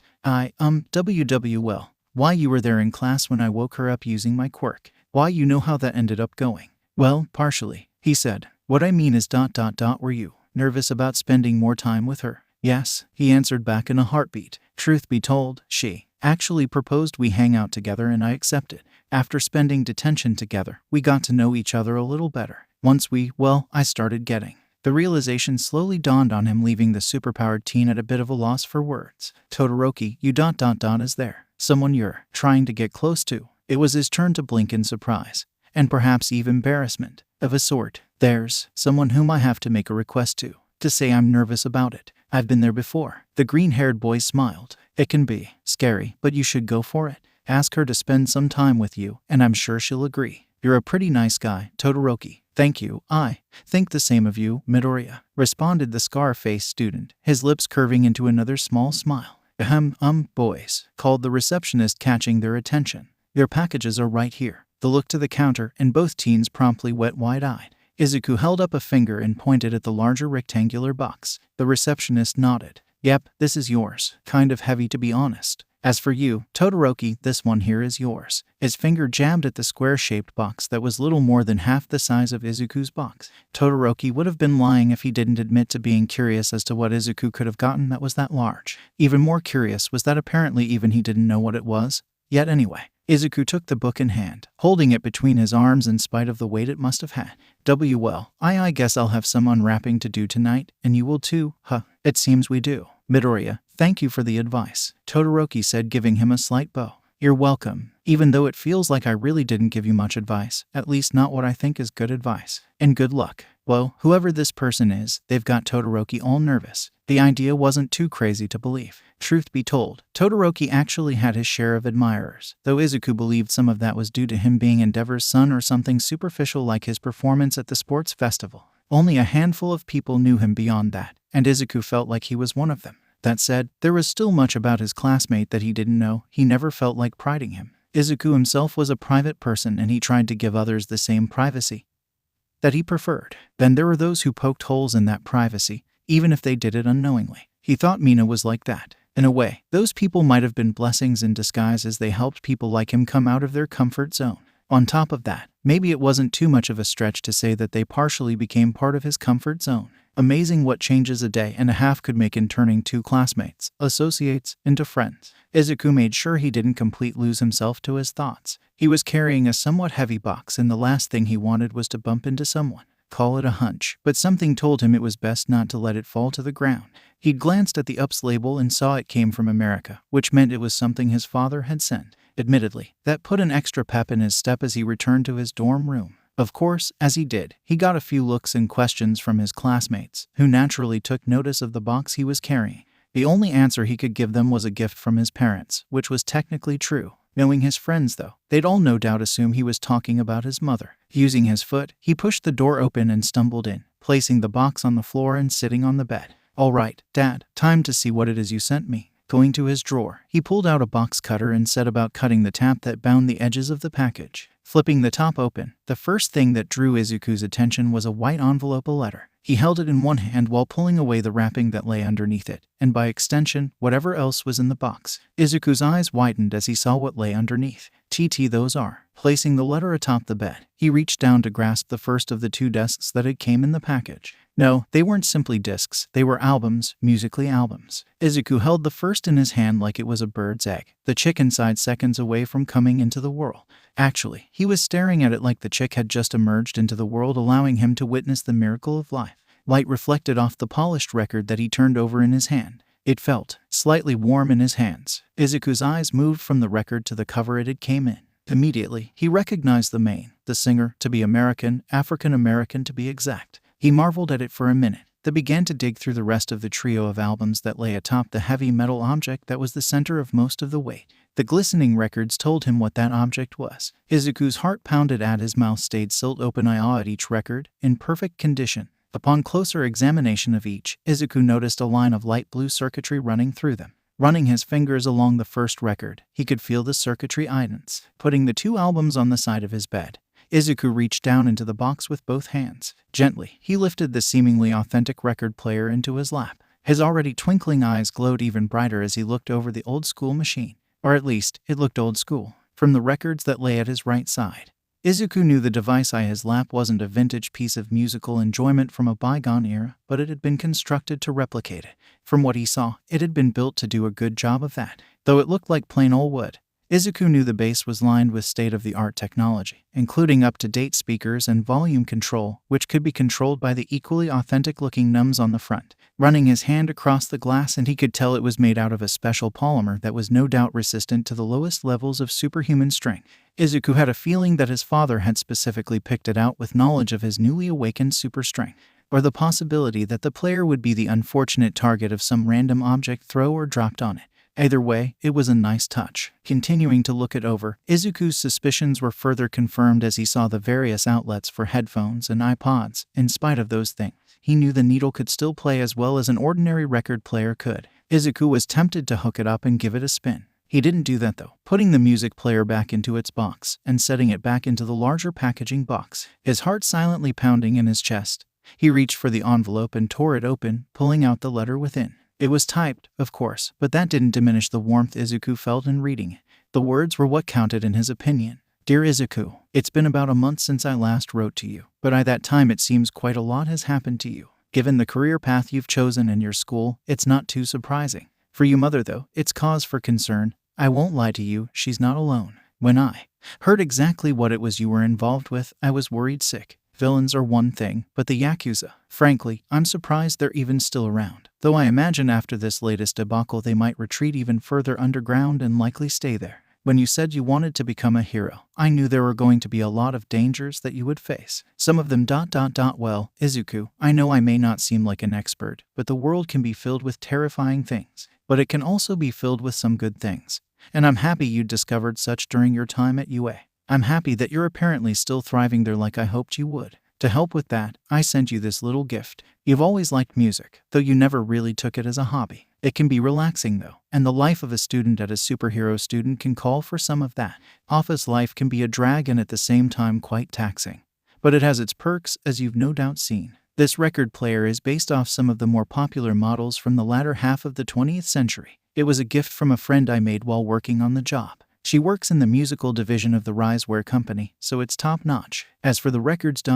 Well, that's something of a personal taste. As you know, I've always had a bit of a side interest in music. It's nothing compared to your interest in heroes, but I like to believe I've found some great musicians to listen to. As it happens, quite a few seem to have came from the US during the late 20th century. You'll have to forgive your old man for being, well, old-fashioned tastes, but I believe they're good ones. Marvin Gaye and Tammy Terrell are two such ones. At least I believe they are. I listened to this one song that they did together and it made me think of you. I'm sure you'll figure out which one it is. Listening to that one song led me to more. Thus these 2 albums that I scored the market for. You don't have to listen to them. Hang them on the walls if you want. Hell, show them off to a girl. If you're ever feeling a little down or need something to relax to, just put the needle on and let the music play. It worked wonders for me, and I'm hoping it'll be the same for you. If you want to talk more, then please either give me an email or try to call me up for a video chat. Both of us lead busy lives.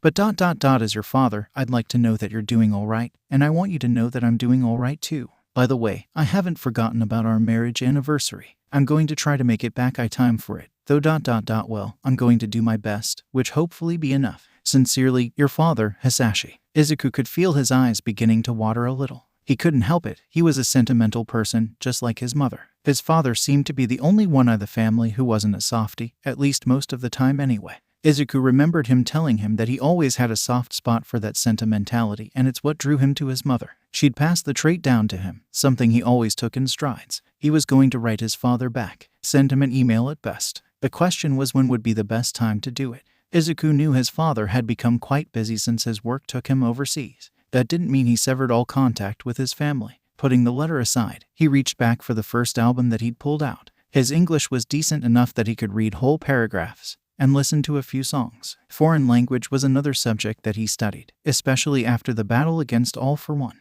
If he was going to be All Might's successor, he accepted that would likely mean traveling overseas. For times like this, his ability to understand English was going to serve a more leisure purpose. In minutes, he had the record player set up on his desk, the record in hand as he prepared to insert it. Sucking in a breath, he inserted it, then put the needle. The second the song began, Izuku found himself enamored with the beat. Listen baby, ain't no mountain high, ain't no valley low, ain't no river wide enough, baby. If you need me, call me. No matter where you are, no matter how far. Don't worry, baby, just call my name. I'll be there in a hurry. You don't have to worry. 'Cause baby, there ain't no mountain high enough, ain't no valley low enough, ain't no river wide enough to keep me from getting to you, baby. Remember the day I set you free? I told you, you could always count on me, darling. And from that day on, I made a vow. I'll be there when you want me to some way, somehow. 'Cause baby, there ain't no mountain high enough, ain't no valley low enough, ain't no river wide enough to keep me from getting to you, baby. Ooh, oh, no, darling. No wind, no rain. Ooh, winter's cold, as cold. Can't stop me, baby. No, no, baby. 'Cause you're my Luovi. If you're ever in trouble, I'll be there on the double. Just send for me. Oh, baby, my love is alive, way down in my heart, although we are miles apart. If you ever need a helping hand, I'll be there on the double, just as fast as I can. Don't know that there's ain't no mountain high enough, ain't no valley low enough, ain't no river wide enough to keep me from getting to you, baby. Ain't no mountain high enough, ain't no valley low enough. In the serene vacuum that the song's ending left, Izuku realized he'd sat down in his chair, his foot having tapped to the rhythm of the song. That was pretty good, he whispered with a smile. I listened to this one song that they did together and it made me think of you. Heh, I'm sure you'll figure out which one it is, Dad, he whispered, moving his finger to the holographic display panel. Mere seconds before it was about to move on to the next song, the record stopped, leaving Izuku alone in the blissfully silence of his room. On the outside, it was silent. On the inside, the song was replying, overlapped with the words in his father's letter. Ain't no mountain high ... I ain't no valley low, the green-haired teenager repeated. Ain't no river wide enough ... If you need me, call me. There's no need to fear, I am here. That was his mentor's catchphrase. In inheriting All Might's powers at mantle, Izuku wondered if one day he'd be worthy to use it himself. Could he ever inspire that level of hope? That was another potential responsibility that secretly scared Izuku. How could he inspire that kind of hope? He hit the replay button, starting the R&B song all over again. Izuku closed eyes and lost himself in the beat for the second time. That second time became a third. It was clear the song was meant to be of one between lovers ... But Izuku couldn't help but feel it also could have just meant between any two people or more that shared a close bond. Ain't no mountain high enough, ain't no valley low enough, ain't no river wide enough to keep me from getting to you. He couldn't place it, but there was something infinitely comforting in those words. Even if the bond wasn't one of love, the yearning to protect was still there, and nothing would impede it. It was resolve like that which Izuku believed fueled heroes to save those in danger. Having said that, Midoriya, would you ever go that far to rescue anyone else? Like me? Izuku could have sworn Mina was right there with him, repeating the words she'd spoken in response to his statement about their rescue of Bakugo. I'll rescue you. Of course I would, Ashido. That had been his answer, and he'd meant it. 'Cause baby, there ain't no mountain high enough, ain't no valley low enough, ain't no river wide enough to keep me from getting to you, baby. Those lyrics stuck with him, especially when he thought of Mina's wonderful smiling face. She was pretty, very pretty. If she was in trouble, he would go through hell and high water to rescue her, just like he would for anyone else. Yet, I've already admitted that I have a crush on her, one half of his conscious mind declared. He'd accepted that, but Izuku was still lost on what came next. Was he supposed to confess to her? Hold it in and wait and see. Wait for what? Another more interesting guy to come and swoop her off her feet. In all fairness, that was the most likely thing to happen ... and ... maybe for the best. Izuku didn't need to look at himself in the mirror to realize he wasn't boyfriend material. Not for someone like Mina Ashido. But ... what if she? Maybe if she could ... see me in that way. He contemplated, his heart silently thumping in his chest. He leaned forward and laced his hands together. Izuku imagined them holding Mina's. He imagined running his hand along her horns again. It wasn't like he had a fetish, at least Izuku hoped he didn't. Mina's horns were pretty cool. They helped her stand out along with her pink skin, her eyes, and her shining personality. They made her one of the prettiest and coolest girls he'd ever met. Unfortunately, that left him back at the same answerless problem. What was there to do now? You don't have to listen to them. Hang them on the walls if you want. Hell, show them off to a girl. He knew that Mina was a vibrant girl who liked music and dancing. Izuku looked to the record player and the albums that now lay on his desk. Would she go for anything so ... old? As in practically 2 centuries old. Sighing, he pressed the play button and allowed the rest of the songs on the album to continue playing. Perhaps he'd find a tune or two that Mina might like, or one that might give him a solution on how to deal with these feelings. Plus, he really wanted to hear the rest of the album. Perhaps he'd be joining his father as a fan of the old school. It was a slightly chilly but still surprisingly warm day. Everyone hoped that this pleasant weather continued for a few more days into the culture festival. Mina certainly hoped so. She hoped this warm weather lasted as long as possible. It's not that she hated fall and winter. Spring and summer were simply more her speed. They'd come around again. It wasn't like the world was going to end. At least Mina hoped it didn't end. But if it seemed it was going to, she'd do everything in her power to stop it. So would the rest of her classmates, including Izuku. Mina could feel her heart quicken at the thought of her green-haired classmate. She'd gone to bed thinking about him and she'd woken up thinking about him. It was hard not to, considering she'd spent almost the entirety of last night reading some of his private journals which contained his deepest thoughts about what he thought of his classmates, including her.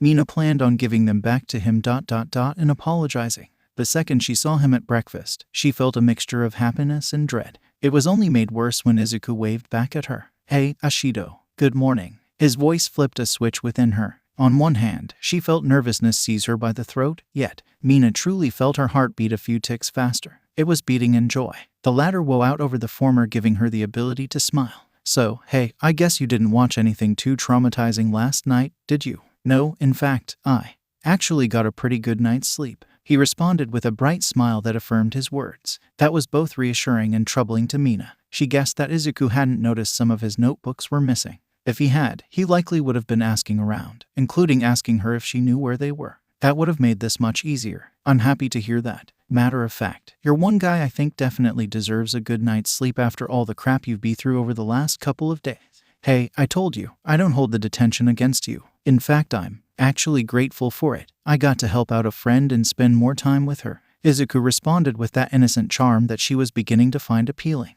It's Izuku. Kind, selfless, dorky Izuku. He'll understand ... and maybe ...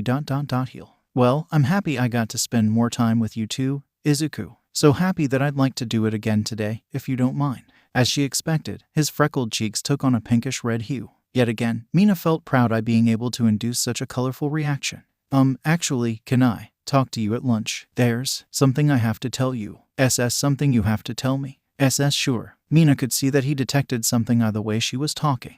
He was perspective in ways that made her think he'd make a good detective. A cute, bubbling investigator. "Great, we'll meet in the same place we did yesterday. And hopefully we won't have to deal with rampaging golems today." She finished with a laugh. Izuku laughed back. It would make for some nice practice for this afternoon. Admittedly, the thought of spending another afternoon training with him made her heart flutter. In fact, Mina realized she just liked the prospect of spending time with Izuku, period. She wanted more of it. "True, I'm hoping I'll be able to help you do what you did for me. I'd love to have a sharp shooting competition with you at the festival. In fact, I could help you practice your footwork for the dance-off." "DD dance-off," exclaimed the freckle-faced boy. "Me. Yep, it's a culture festival. So, of course there's going to be some dancing. And some singing, and some other fun stuff I'm guessing. Will you terrified, right?" She pressed with a grin. Why yeah, pretty much." He responded with a nervous laugh. To be fair, it didn't take an analyst to figure out he was more of the bookie type. Mina knew that, but she also knew that wouldn't stop him if he had the right motivation.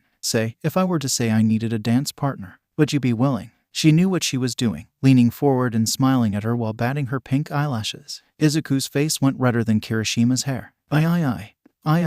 Why yes. Her heart nearly exploded, enjoying hearing that. Mina knew what his answer would be, but it just felt so good hearing it. And while he was blushing too. That too cute blush that almost always had her cracking up in joy. Great. Now that that's settled, let's go get some breakfast. It felt good to feel his hand squeeze hers back as she dragged him along, again. Of course, the way Izuku saw it, she was dragging him anywhere, she was leading him, and he was happily following. To Mina's relief, it stayed warm, at least for the most part. Even better, it seemed that this lunch was going to be peaceful. At least it looked that way. Mina knew anything could change, especially at UA. It was actually something about the school she liked. The good weather gave her an extra bit of courage to do what needed to be done. Sucking in a breath, she reached down into her school bag. Midoriya, she called. He looked straight at her, calling her name back in curiosity. Her heart beating in the confines of her chest, she set down the stack of notebooks and pushed them forward. I'm sorry. Mina watched him tentatively pick up and examine the first one on the stack. It was like watching a time bomb ticking down to zero. She definitely feared the seconds away blast. I didn't steal them. It was a mix-up. Honest. Okay, maybe she was more than a little anxious. Izuku's eyes were wide as he read the title. Written on in black marker that he knew. He could practically still smell the marker ink as if it were still fresh. His fingers trembled as he reached to flip the cover open to the first page. His eyes bulged and his skin paled as he skimmed through the notebook. He closed it shut, then reached for the next one, his eyes widening and his skin getting paler as he repeated the process. Then he did it again with the third book. Mina, bubbly excitable Mina, was as quiet as a statue as he repeated the process 2 more times until he got to the last notebook. Fear driving her heartbeat, she reached back down into her bag. She deliberately withheld from giving back all of his notebooks. Biting her lip, she gripped the last notebook, a navy blue one that she'd stayed up almost past midnight reading. It was also the book she knew Izuku would have probably exploded in totally understandable anger at her reading. Mina's hands trembled as he took the notebook from her. Todoroki might as well have had his half-cold quirk active and focused solely on her. All around them, the lunch period continued, not one of the other students paying a second's thought to the drama unfolding between the 2 freshman students. Izuku had yet to even open the notebook, something that actually frightened the horned girl. Silence was always the worst. It was practically toxic to a hyperactive bundle of talkative energy like Mina. She saw only one way out of this. I quote, "I'm sorry." Stunned yellow eyes stared into stunned green eyes. Mina's mouth hung open as her ears rung. What? She asked. I am sorry, Ashido. Izuku repeated, bowing his head, obscuring his red-tinted cheeks. What? I accidentally took his notebook and read it ... and Izuku thinks he's the one who should be apologizing. The pink-skinned girl exclaimed in her head. Mina was in seriously doubt that this was happening. Midoriya. I'm sorry. To write those things about you and the rest of our classmates. It's Izuku. His first name rolled off her lips so easily, Mina felt like she was used to saying it. The frost that had once covered her burned away, allowing her to move. She reached out and grabbed his left hand with her right hand and placed it atop the notebook labeled with their class number. You don't have a thing to apologize for. Seriously, if anything, what's in here proves that you're probably the smartest and most perspective guy of the whole class. It's why when the shit hits the fan, we can all look to you to lead us out of it. Hell, all these books prove that. They prove you're really dedicated to being a hero, maybe more so than the rest of us. The green-haired boy stared at her in slack-jawed awe at her speech. It was clear that her speech wasn't the response that he'd thought he'd get from her. Something about that troubled Mina. A cold breeze blew across the dining area, though it didn't bother either Izuku or Mina. For the former, he felt like an Arctic wind could have been blowing, freezing everything in its path ... and he wouldn't have gotten so much as a shiver. All he felt was warmth. Ashi, Mina, he whispered. Smiling at him, she said, you know ... if you want to call me by my first name. If you do, I'd like to be able to do the same to you. Sure. Why did being around her make him speak before his brain could catch up to his mouth?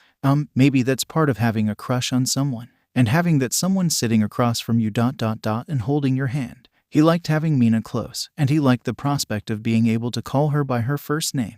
And giving her that permission, though, it meant acknowledging his more personable relationship with her. Izuku had to look deep inside himself and realize that he wanted that a lot. Ashi, Mina, he finally spoke with a smile. The pinkette smile was practically ear to ear. Izuku, I'm flattered to know that you think of me that way. His smile became frozen onto his face as sweat rapidly began to accumulate on his brow. That ... way. She giggled at how he was feigning ignorance. In terms of looks ... that you think I'm the cutest girl in class. Grinning, she began to gently massage his hand. You know, a girl loves hearing that, especially a girl like me. Her smile went from audacious to more serene. I'm proud of how I look, but when someone calls me cute, compares me to the shining sun, well it makes my heart beat a little faster, you know. It makes me think a lot about the person who made that compliment.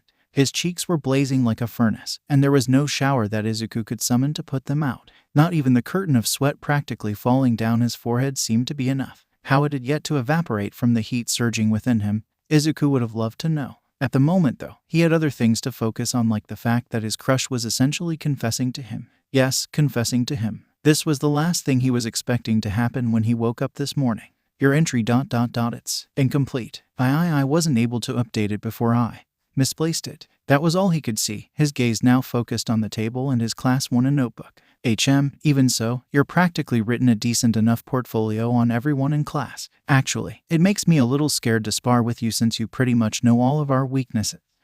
But you also wrote down how we could cover our weaknesses. For example, you've analyzed and calculated the temperatures that Todoroki needs to keep in equilibrium using his quirk. The heat and explosive force of Bakugo's explosions. You've estimated how long Ida can run and how he can stretch out his run time.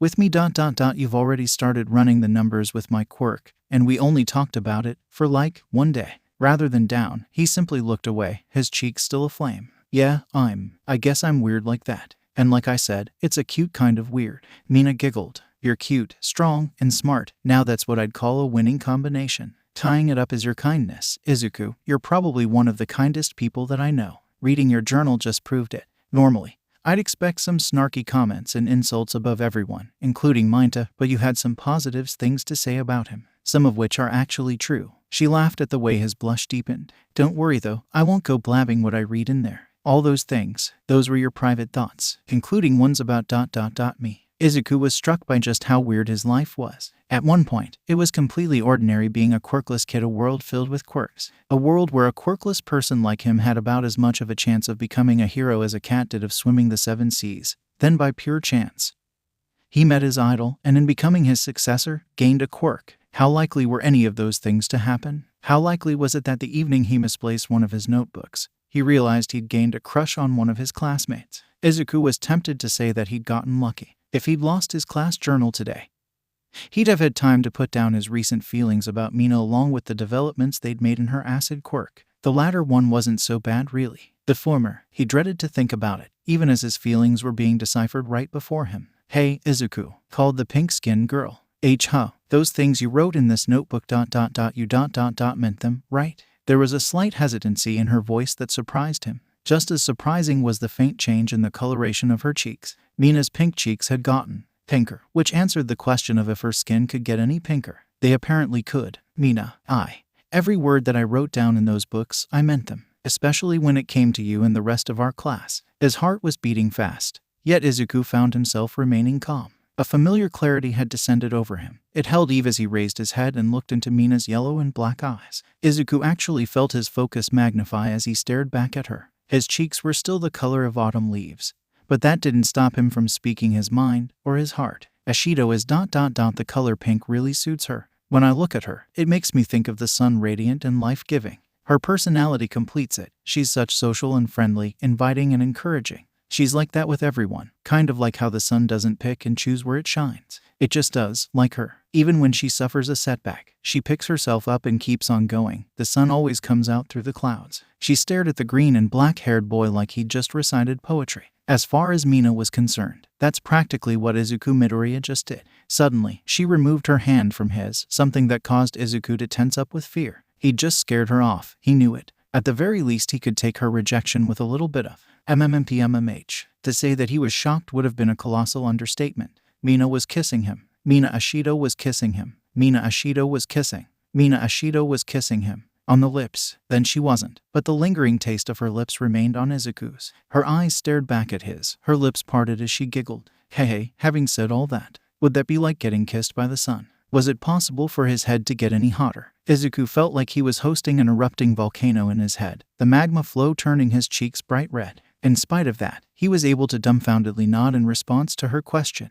Giggling, Mina reached out and laced her arms around Izuku's neck, causing him to further blush. Was he trying to discover a new shade of red? And would you be happy if I did that again? Yes, he squeaked. And if I did it again? She grinned. Why yes, Izuku responded. And again, Mina egged on. Yes, it felt like his entire vocabulary had been erased save for that one word. If I asked to be your girlfriend, would you say yes, instead of an automatic response? There was hesitation. Izuku blinked. He could feel himself blinking. He finally regained the ability to comprehend exactly what was happening. His face was still as red as a tomato though, maybe even redder. It felt as hot as molten lava, and he could feel it getting even hotter. Hundreds of beads of sweat were sliding down his skin. For him, it felt like it was the heart of summer instead of the beginning of fall. Behind her smile, Mina felt nervous. She was making this up as she went along. Though she was an optimist, and she was confident that she had a bead on what kind of person Izuku was and what his response would be. First, of course, there was the awe in which he looked to her with. Mina. Do you really mean that? I mean, I am an incredibly awesome, smart, and kind guy. The kind of guy I think I want to be around. And kiss, and hug, and cuddle up to. Their faces were close enough that the tips of their hair were brushing up against each other. They held one another's stare as their respective hearts thundered in their chests. Both of them knew that this was a pivotal moment in their lives, one that had practically came out of nowhere. Izuku, you're so much better than you think you are. You may not think so, but I do, and so does everyone else in our class. Maybe even Bakugo. If I were your girlfriend, I'd do my best to make you the happiest guy at UA. Izuku was happy when he was accepted into UA, but he found that over time he became happier. Not only was he on the path to achieving his dream of becoming a hero, he had made friends. All unique and even a little weird in their own ways, but friends nonetheless. They were all people he'd gladly put his life on the line for, or in the case of some, his academic record. He did that for Mina, and he'd do it for her again and again, especially if the consequences included being able to spend more time with her. Izuku felt his heart in a constant flutter whenever she was around, which was funny because they'd only gotten to know each other over the last 2 days. But all relationships started somewhere, right? Mina, he finally spoke, catching her attention.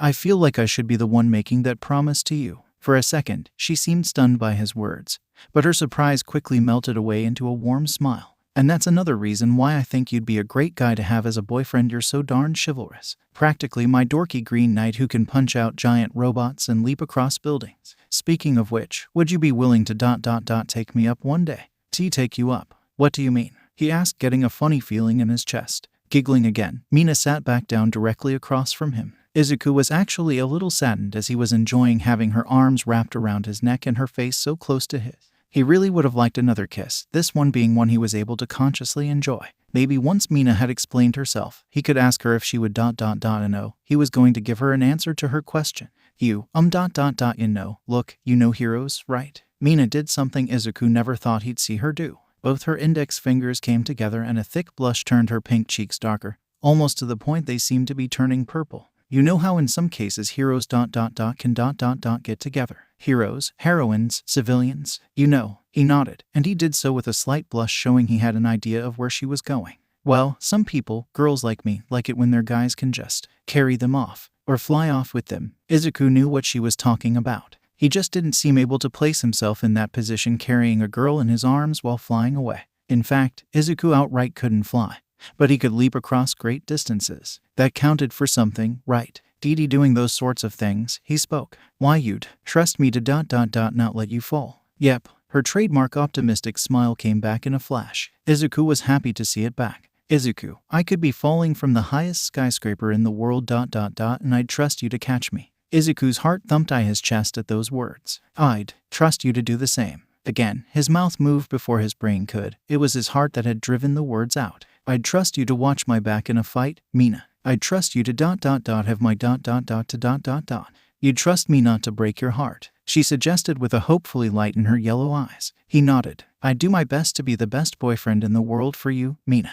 I'd like to try to be. Relief and joy mixed within the acid-throwing girl and exploded through the rest of her body. For the second time, she got up from her seat and walked over to Izuku. This time, she was ready as she threw her arms around him, burying herself in the crux of his neck and shoulder. He compared her to the sun, but he was pretty radiant himself. She was going to enjoy treasuring that radiance. Then I guess we're boyfriend and girlfriend from now on, she happily expressed. I guess we are. Izuku responded back with a laugh. So, what now? Now, we enjoy lunch. Mina responded with a giddy smile. Our first lunch as a couple. Before that though, Leaning forward, she placed a gentle kiss on his cheek that caused his face to further blush. Thanks for not being mad about me reading your books. I promise, it'll never happen again. Mina, he began moving his arms around her waist. She nearly jumped in feeling his arms around her. It was a simple misunderstanding. How could I ever be angry with you over that? His words brought more welcome relief to her, which resulted in another hug. He wholeheartedly welcomed it. If you want, I'd loan you any of my notebooks. All you'd have to do is ask. Her heart having gone into overdrive, Mina showered her new boyfriend with kisses, which left him quite flustered. Every kiss melted away whatever remained of the heroic nerd's nervousness. Not that there was much of it left by this point. He also felt like he was getting used to the physical affection Mina often handed out. Somewhere inside he had been craving it. Given their new relationship status, that craving was going to be sated. So, like I said, let's have our first lunch together as boyfriend and girlfriend. Giving him one last kiss on the cheek, she moved back to the seat directly across from him. Here they were back at the start, only their relationship having undergone a change for the better. The sense of relief was still running through her, and apparently it was also running through Izuku as well. So, you've been updating these all year, haven't you? Why, yeah. When it comes to pros, most of what can be said about them has been said and written down. For younger heroes, like us, well, our stories are still being written, the acidic girl proclaimed. That includes your story, Izuku. At first, he smiled at her, but his gaze drifted down to the table. She'd always been quietly observant of everyone around her, including Izuku. He was capable of so much, but his confidence was weighed down by his doubts. For the life of her, Mina wondered what had happened to give him such an inferiority complex. She suspected Bakugo might have had something to do with it, but she decided not to dwell on that. Her boyfriend was looking like he could use her help. Mina, where do you think my story will end? She'd seen the question coming a mile away. It'll end with you as one of the greatest heroes that ever lived. Right alongside me, of course, boldly declared the horned girl. What about me? Do you think I'll be right there alongside you? Izuku pictured himself, standing proud and ready to defend the peace of the world. He always knew getting there wasn't going to be easy.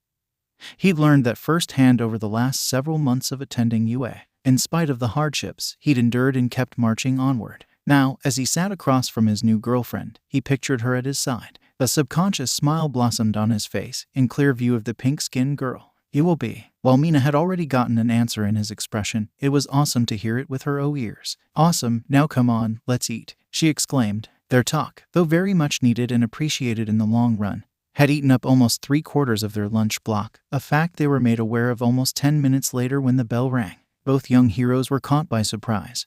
But acceptance it. Sure, they'd lost time to eat, but they'd gotten something better in return. Not to mention Mina promised to make it up to Izuku. He tried to wave her off only to get a response that made the volcano in his completely blow its lid. It'll be our first date, Mina proclaimed, having grabbed his hand and giving it a tight squeeze. Date. Our first date. Our first date. Mentally repeated the inheritor of One for All. I'm going on a date. We're going on a date. He'd go the rest of the day with an incredibly strange mixture of excitement and anxiety swirling within him, constantly battling for dominance. At times, the former got the edge over the latter. Those were the times Izuku found himself sneaking aside glances at Mina, who shot him those same looks back. They always came with a smile, and Izuku always smiled back. Admittedly, both of them could feel their stomachs beginning to growl by the time the final bell rang, signaling the end of the school day. Given they'd only had about 10 minutes to eat, not even fully finishing off their lunch, it wasn't too surprising. Mina had a plan to remedy that though. Izuku had no idea what his girlfriend had planned, but he had fully confidence in her. He was also a little curious as to what sort of places she liked to visit in her free time. She was also going to get a look at the kinds of places he visited in due time as well. It was of no surprise to him that she was guiding him to Hamamoto Mall. Practically all their classmates frequented it just as much as the rest of the city's occupants, including Izuku. If you were looking for a certain store, it was there, you just had to look for it. By looking, you'd also potentially find something else of interest. That had certainly happened to Izuku and Mina. When it came to places to eat, Hamamoto had quite a wide selection. Personally, Izuku had tried a few, including a taco restaurant on the second floor. He'd surprisingly came to like them a lot. Izuku genuinely wondered what kind of food Mina liked. Crazy as it sounded, he was looking forward to finding out so that he could treat her to that kind of food more often in the future. Hey, Izuku, called his pink-haired classmate. Are you nervous? Here they were at the door, practically the doors of destiny. Yeah, I've never had a girlfriend before. That's fine. I've never had a boyfriend before, she responded in a casual tone. His eyes slightly widened, causing her to laugh. I've never met a guy like you, who I think it's worth it to take a dive with. As for how you see me, You're one of the most incredible girls I've ever met. He really was going to have to work to get this impulse under control. Then again, it awarded him another kiss on the cheek, which he very much appreciated. Okay, maybe it's not so bad after all. I seriously don't know what I'm doing, but I'm going to try to make you the happiest girl in the world, Mina. When it came to declarations like that, Mina could typically tell when someone was being honest or lying. As far as she could tell, when he was making promises, Izuku Midoriya never lied. It was something about him that she admired. Mina had a feeling in the future it was something about him that she'd come to maybe love. A freckle-faced boy's cheeks lit up as he received another kiss on the cheek. You're on your way, Izuku. Now come on, let's go get lunch, for real. Hand in hand, the couple walked through the doors, off to the first date of their relationship. The first in what would eventually become a long and happy line. Don't panic, Izuku. You can do this. You can do this. Just treat her right and everything will be fine. And you'll be able to do this again with her. The last thought repeated itself in Izuku's head like one of his records stuck on replay. His date with Mina had just started and already he was thinking of their next one. Was he really that smitten with her? One look at her right beside him and Izuku knew the answer yes, a resounding yes. Mina's face was bursting with glee. It wasn't just the fact that she was going to the mall, it was the fact that she was going to the mall with him. If all went well, this would only be the first of many such trips. Izuku's heart swelled with excitement at that possibility. It made him squeeze her hand back in happy joy. She looked back at him and smiled. Hey, Izuku. Why yeah, all those notebooks that you've written, when did you first start writing them? Have you always done that? Have you done it ever since you got into Heroes? She questioned. Within his head, a set of gears began to turn. Once they began, they couldn't be stopped. You're right that it's something that I've always done. You can ask Ka-chan. I've always been a nerd, a hero nerd. Being that definitely made you into a great writer, his pink-skinned girlfriend declared. The gears in Izuku's head suddenly grinded to a halt as he looked at her. Giggling, she reached for his right hand and laced their fingers together. His cheeks burned red and his eyes widened. It was just too cute for words. Hey, after seeing your entire notebooks, I couldn't help but notice. You've got handwriting and drawing skills that I honestly wish that I had. Maybe it was the heat from their interlocked hands flowing into him that made him speak his next words. Mina, if that's how you feel, then maybe I can help you practice. Sometime. After his brain and correspondingly his mouth all ceased functions as the horned girl leaned up and planted a kiss on his cheek. Yet again, all he could do was stare at her with those wide eyes. At least his jaw hadn't hit the floor. I'd love that, Izuku, Mina declared with a smile that made the fire burning in his cheeks reach new temperatures. At some point, Izuku wondered if he was going to have something fall on his head, or he'd get hit by a speed car, or just outright walk into a wall. Then he'd wake up from this incredible dream. Yet again, it was all real though, so happily real. He subconsciously gripped Mina's hand. He hoped that his palm hadn't become too sweaty to touch. So, you anyway, why yeah, I suppose it's always been a hobby of mine. Over time, once I realized how often I did it, I started liking doing it. Technical, he wasn't lying her. Izuku was telling her the truth, but he wasn't telling her the whole truth. Izuku quietly wondered if he'd ever be able to tell her that his note-taking was actually his way of coping with the fact that he was quirkless. In that explanation, he'd have to admit to her that he didn't have a quirk and had been given it. Only the pain of death, Mina's death, would be enough to get him to divulge that secret. It was a good way for me to unwind. He prayed that she didn't pick apart his words. That's a pretty good way to unwind. For me, I do music, watching TV, and maybe dancing a little. Actually, sometimes I just put some music on and let myself tap away all the worry and stress that's been gnawing at me, she explained with a wistful smile on her face. Izuku smiled as well as he could see her doing all of those things, especially the dance part. Hey, have you ever done your writing with music playing? No, I always thought of it as a distraction. Whenever I do it, I just want it to be me, the notebook, my pen, and silenced. Upon saying the words, Izuku noted how different that made the two of them, or rather, it added another difference between them. Mina wanted to be active, even if she was fighting off negativity and stress. In contrast, he preferred silence so he could be alone with his thoughts. Sitting on it, he could see some charm in her way, even though his first impulse would be to say the music would distract him. Looking at Mina though, he felt that notion changing right before his eyes. Mina ... what kind of music do you listen to in order to relax? A light flashed in her eyes as she began to talk. She talked and he listened, his eyes sometimes widening and softening as she told him of her dozens of playlists. Izuku actually found it impressive that she knew so many songs. Then again, some of them were more genres than anything. His heart fluttered upon hearing that she had a taste for American jazz. Admittedly, he listened to it a few times. One memory in particular rose to the forefront of his mind, him as a 10-year curled up in his mother's arm on the couch. A nice jazzy track was playing on the apartment stereo. Izuku could close his eyes and drift back to that quiet and serene afternoon. Mina took notice of the blissful expression on his face. There was a part of her that wanted to know what memory she'd awakened, but she held back and simply enjoyed the tranquil look on her boyfriend's face. Izuku's blushing face was cute, but there was something just so right about seeing him with a smile. I wouldn't be averse to trying that. It might make my writing a little bit easier, he mused. Here's hoping that you give it a try, his girlfriend offered. Like I said, music can be a great stress reliever. It's also great to dance to. In fact, music and dancing go together like popcorn and movies. Mina, how exactly did you get into dancing? Her eyes were already shining, but they lit up even more as he questioned her about the origins of her interests.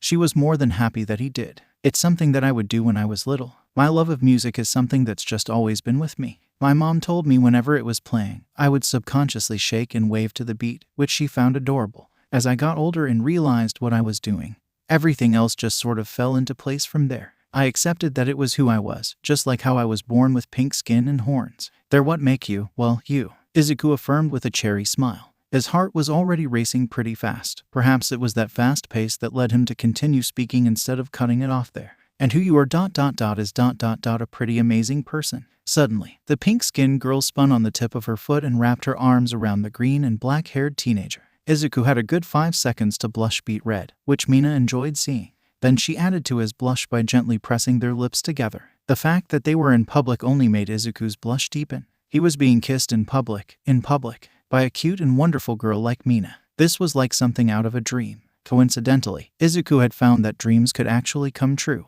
They could come true in the wildest way imaginable. Granted, any dreams he had regarding Mina were at best only a couple of days old.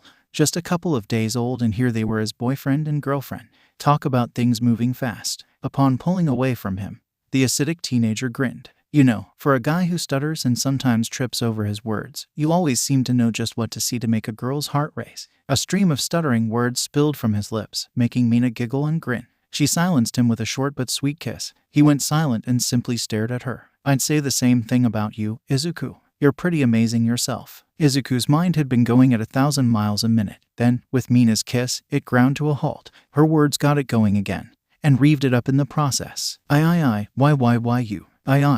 I'll try to live up to that praise. Mina. Silly, you already have, now come on. Minute by minute, he was getting more used to Mina's forwardness. Izuku honestly found solace in it. A lot of people said that he could be extremely forward himself, but that was only when the situation called for it. Otherwise, he was plain old timid Deku. The latter part, though, some had called into question, including his girlfriend. Izuku wondered if he could ever be like Mina, that outgoing all the time. It would certainly help him to become more like All Might if he did. Truth be told, he admired people like his idol, and people like Mina. It was one of the reasons he'd grown attracted to her. He hoped that she never lost that forwardness. Some part of him said he wanted to protect it, as illogical as it sounded. If anything, it felt like that outgoing demeanor protected him. He certainly chased after it. He chased after Mina. She was the one directing where this date went. First stop were several clothing stores. Izuku's eyes understandably widened, and he was pretty sure he could hear his wallet shudder in fear. From what he knew, Mina wasn't a big spender, or at least he hoped she wasn't.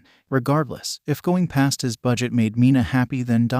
so be it. He faintly remembered a saying, particularly amongst the many men and guys he'd been around. Having a girlfriend or wife comes at the expense of your wallet. When Izuku asked his father about it, he'd remarked that it was a worthy exchange. Seeing Mina trying on so many different clothes and styles proved his father's words. For the record, Izuku didn't stare at girls, at least not to the extent of, say, Minda and Kaminari, but he was still a boy who could be attracted to the opposite sex. He was most definitely attracted to Mina, and that was when she was just wearing her plain, everyday clothes, including her school uniform. Put her in designer brand clothes. Multiple brands. Izuku's jaw hung on the floor as she tried on various outfits. A voice in the back of his head told him he was lucky that they were in fall instead of spring or summer. Voices like his 2 previously mentioned classmates called to him he needed to stay in this relationship until then, and well after. Thoughts of Mina in skimpy swimsuits attempted to burrow their way into his mind, causing him to blush. Whenever Mina went into the dressing room, he did his best to expel them. His thoughts regarding the future were cut short as Mina burst out of the dressing room in her regular clothes and grabbed him.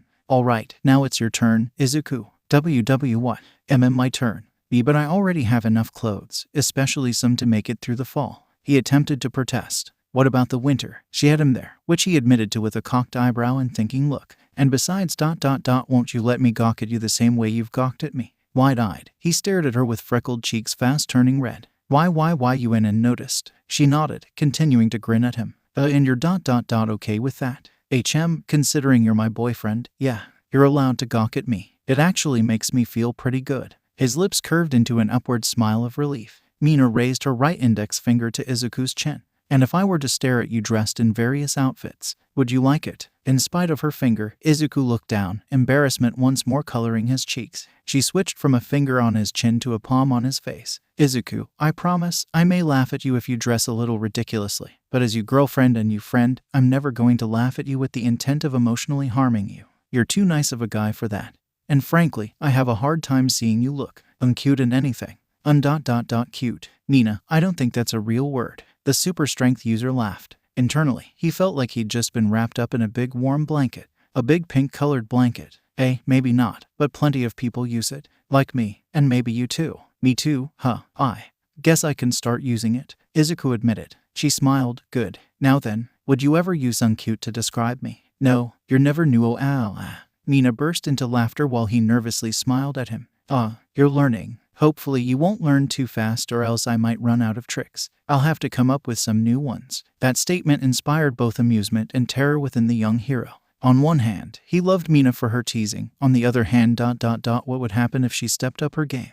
Would he be able to handle that? The possibility made Izuku shudder in fear as he had no idea how that would go. He got images of his head that left him feeling dizzy. Oddly enough, as the dizziness and even slight fear crept up on him, Izuku felt excitement. He supposed he really was changing, and he was inclined to say that he was changing for the better, and he had so many people to thank for it, including the girl now guiding him into the guys section so he could get his turn of trying on clothes. As he accumulated scars, there was a part of Izuku that grew more self-conscious of his appearance. If anyone saw him underneath his uniform, they'd have been taken aback by how much muscle and how many scars he'd built up, and he was still only a teenager. His male friends had all taken note and told him that if he ever walked around shirtless, he'd have a legion of fangirls. The thought genuinely terrified Izuku.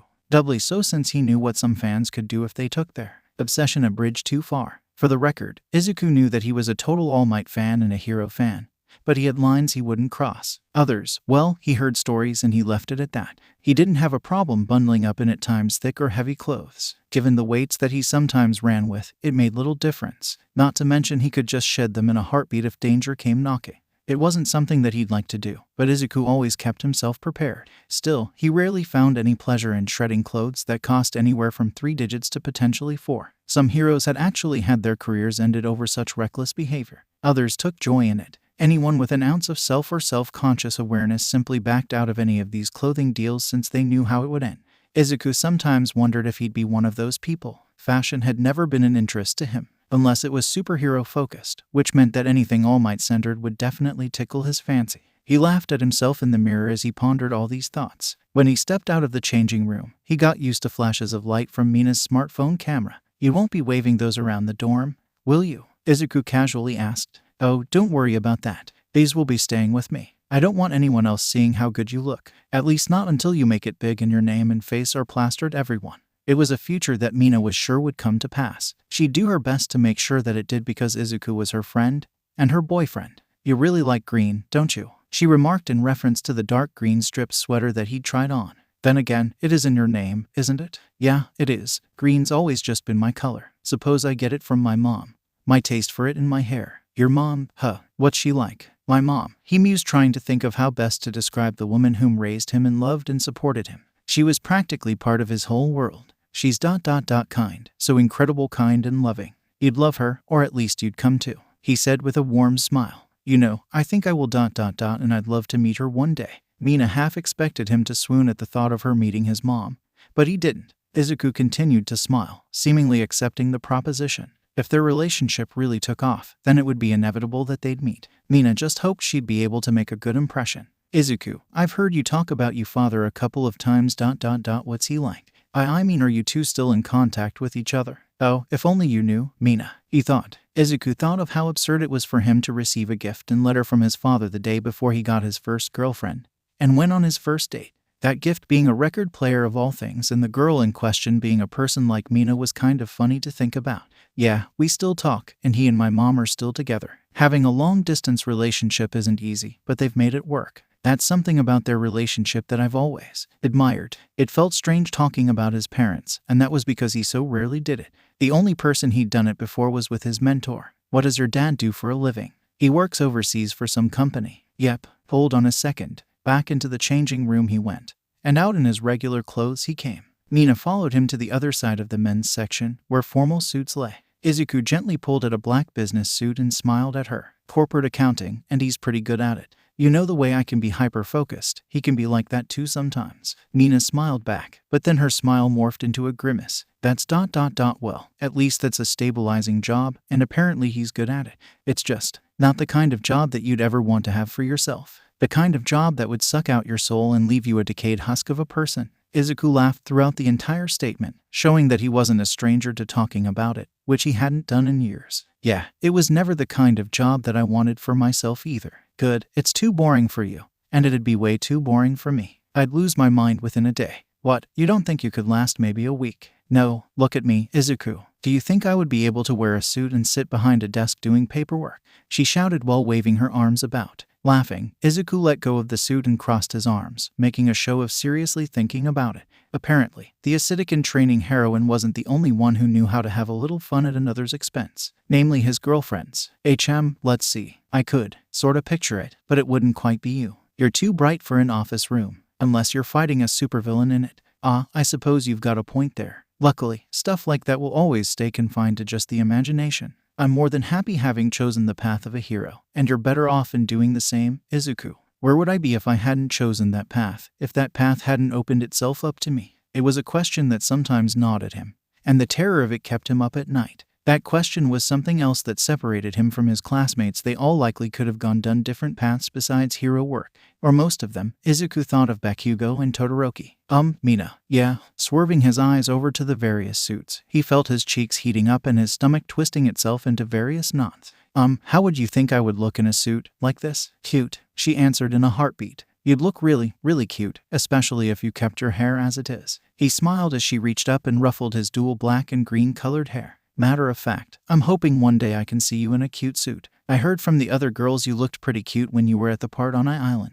Her happy expression dampened as the memory sunk its venomous fangs into her. I practiced my rock, paper, scissors game after that. He laughed while she shook off her temporary depression. I know that things went off the rails, but I still would have liked to have been there. We could have used your help, but ... we made do. I'm happy that everything turned out for the best. I know ... and I'm glad that you were, because you and All Might were there to save the day. It wasn't just us, it was everyone. If it weren't for everyone working together, including Melissa Shield. She watched Izuku's entire demeanor change at the mention of the name.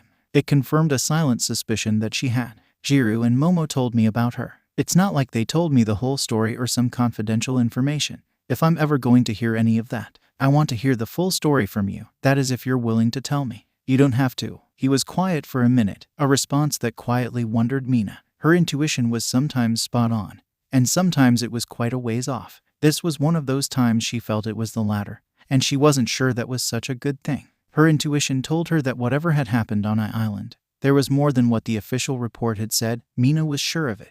Little by little, her suspicions had been confirmed, and they just had been in a big way based on Izuku's response. His lack of a response was troubling to her. It left her wondering what was his relationships to this girl called Melissa. Did Izuku have a crush on her? Him. Apparently, they'd clicked quite well together. Mina wasn't the jealous type, or at least she didn't think herself to be one. She'd had crushes, but never an actual boyfriend. If Izuku had felt anything for this girl, wouldn't he have said no to becoming her boyfriend? One day, I'd like to take you there ...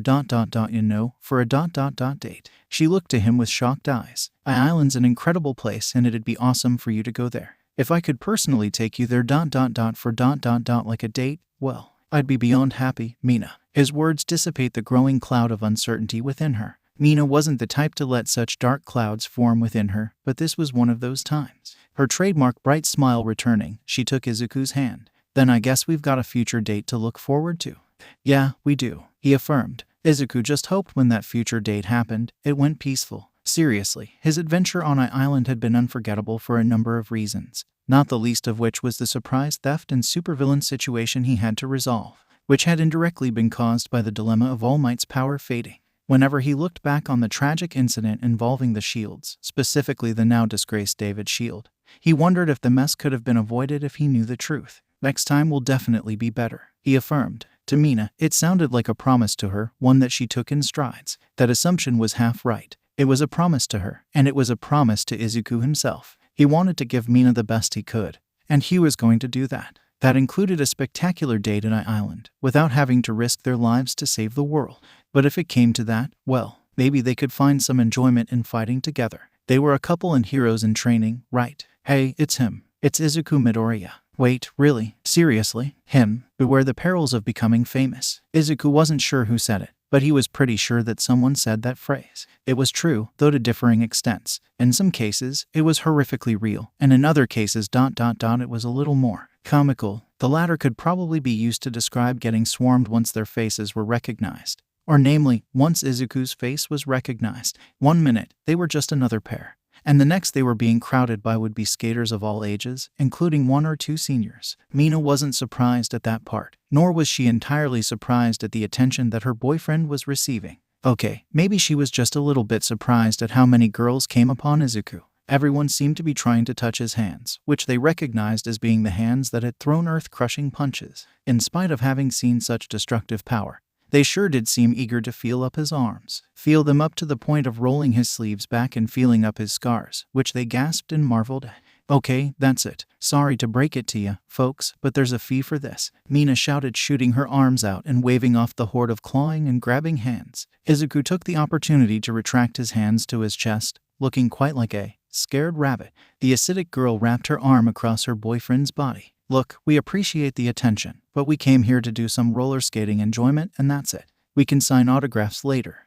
Actually, we want his autograph. One girl sniped, not even trying to hide her glare pointed squarely at Mina. She was high school age, perhaps 17 or even 18. Whatever heavy perfume she was wearing, it was going to be wiped away once they got into the rink. Her sapphire blue eyes moved from Mina to Izuku. It's your first time skating here, right, Midoriya? Why, yes, it is, he replied, feeling a new surge of embarrassment rushing through him. In spite of that embarrassment, he wasn't blind to the situation unfolding around him. I'm here on a date with my girlfriend. Normally, Mina wasn't a rude person. Not without reason anyway. This redhead who'd came up and gripped her boyfriend's hand had given her reason. She'd given her more than enough reason to near her black and yellow eyes in anger. The redhead responded by narrowing her sapphire blue eyes. She glared back at her in return. Mina had only known this girl for little more than 30 seconds, and she already hated her. And Mina had a feeling that the feeling was mutual. Girlfriend, huh? She repeated. It was clear that she found Mina wanting in that position in regard to Izuku.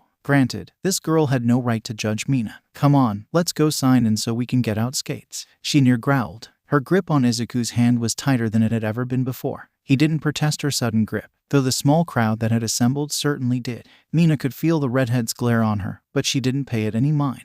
Mina, her boyfriend called. All it took was the simple call of her name for the anger building within her to dissipate.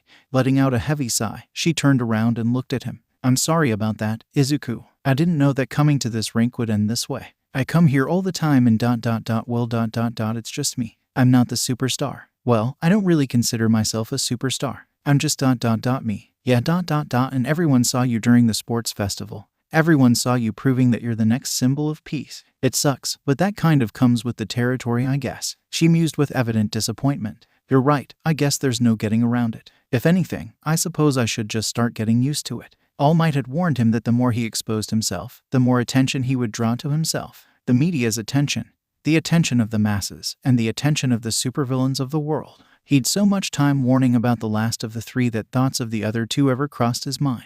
What a way for him to be reminded of them. I'm sorry, Mina. Izuku, you don't have anything to be sorry for. What happened back there wasn't your fault. Her cheeks puffed out as she thought of her own conduct. She'd handled it well, right? Mina didn't want to say she'd gotten too possessive of Izuku yet, but seeing another girl so blatantly come on to her boyfriend had roused something in her. Then again, maybe the reaction could be seen as a testament to the feelings she had for Izuku. Hey, what do you say we focus on the reason we came here? It's your first time skating and I'm just the girl to teach me. I'll follow your lead then. Izuku at least knew how to tie up his skates or the pads and helmets. It honestly wasn't that complicated.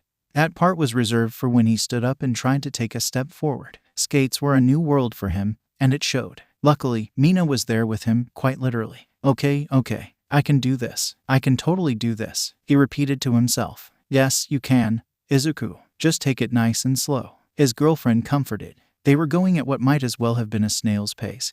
But it's not like they were alone. A handful of other skaters were going at the exact same speed, maybe even a little slower. There wasn't anything to be ashamed of, at least not yet anyway. Mina, I'm going to try and do a couple of laps. On my own. Though it seemed that the snail's pace wasn't to last long. You sure? Mina asked. As he nodded, she moved away, though not far enough he wasn't out of arm's reach. I'll be right here. They shared a smile between each other. That smile was the spark that lit the fuse between them, or primarily Izuku. His eyes burned with a determined fire that Mina recognized and loved. He took off with speed that surprised her. The first 10 seconds were comedic as Izuku realized he'd perhaps put a little more force in than he should have.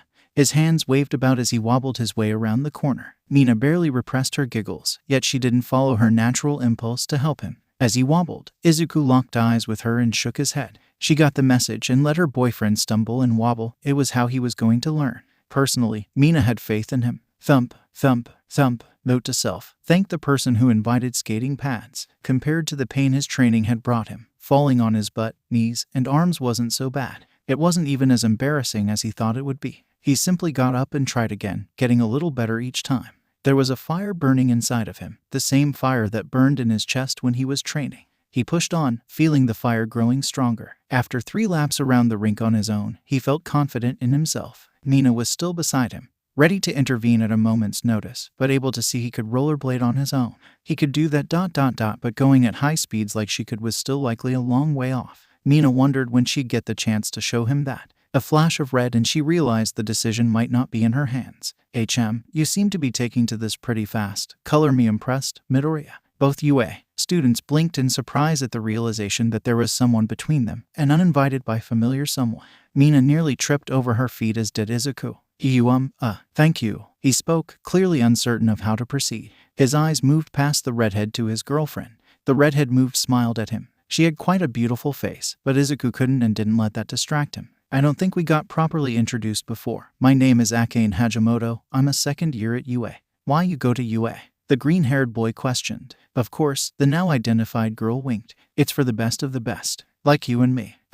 They didn't look to the side. They looked to the front, where a very peeved Mina Ashido was skating backward, arms crossed with her yellow eyes brimming with irritation. Normally, Izuku would have commented on that, but there was something else that took up his attention. Mina, you can ...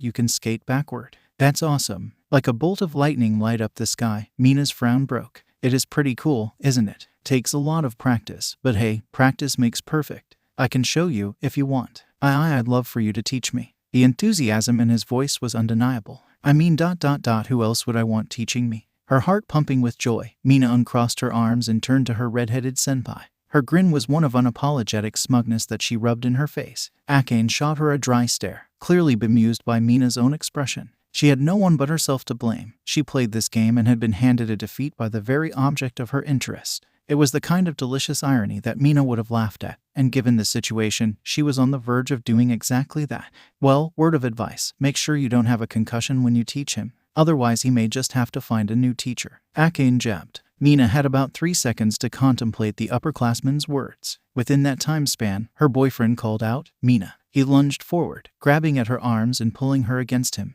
Izuku did so just in time, whipping her head around. Mina saw that if he hadn't, she'd have bumped right into the ring's edge, and with the loss of balance she likely would have toppled to the floor, right in front of the girl who'd so subtly tried to hit on her boyfriend.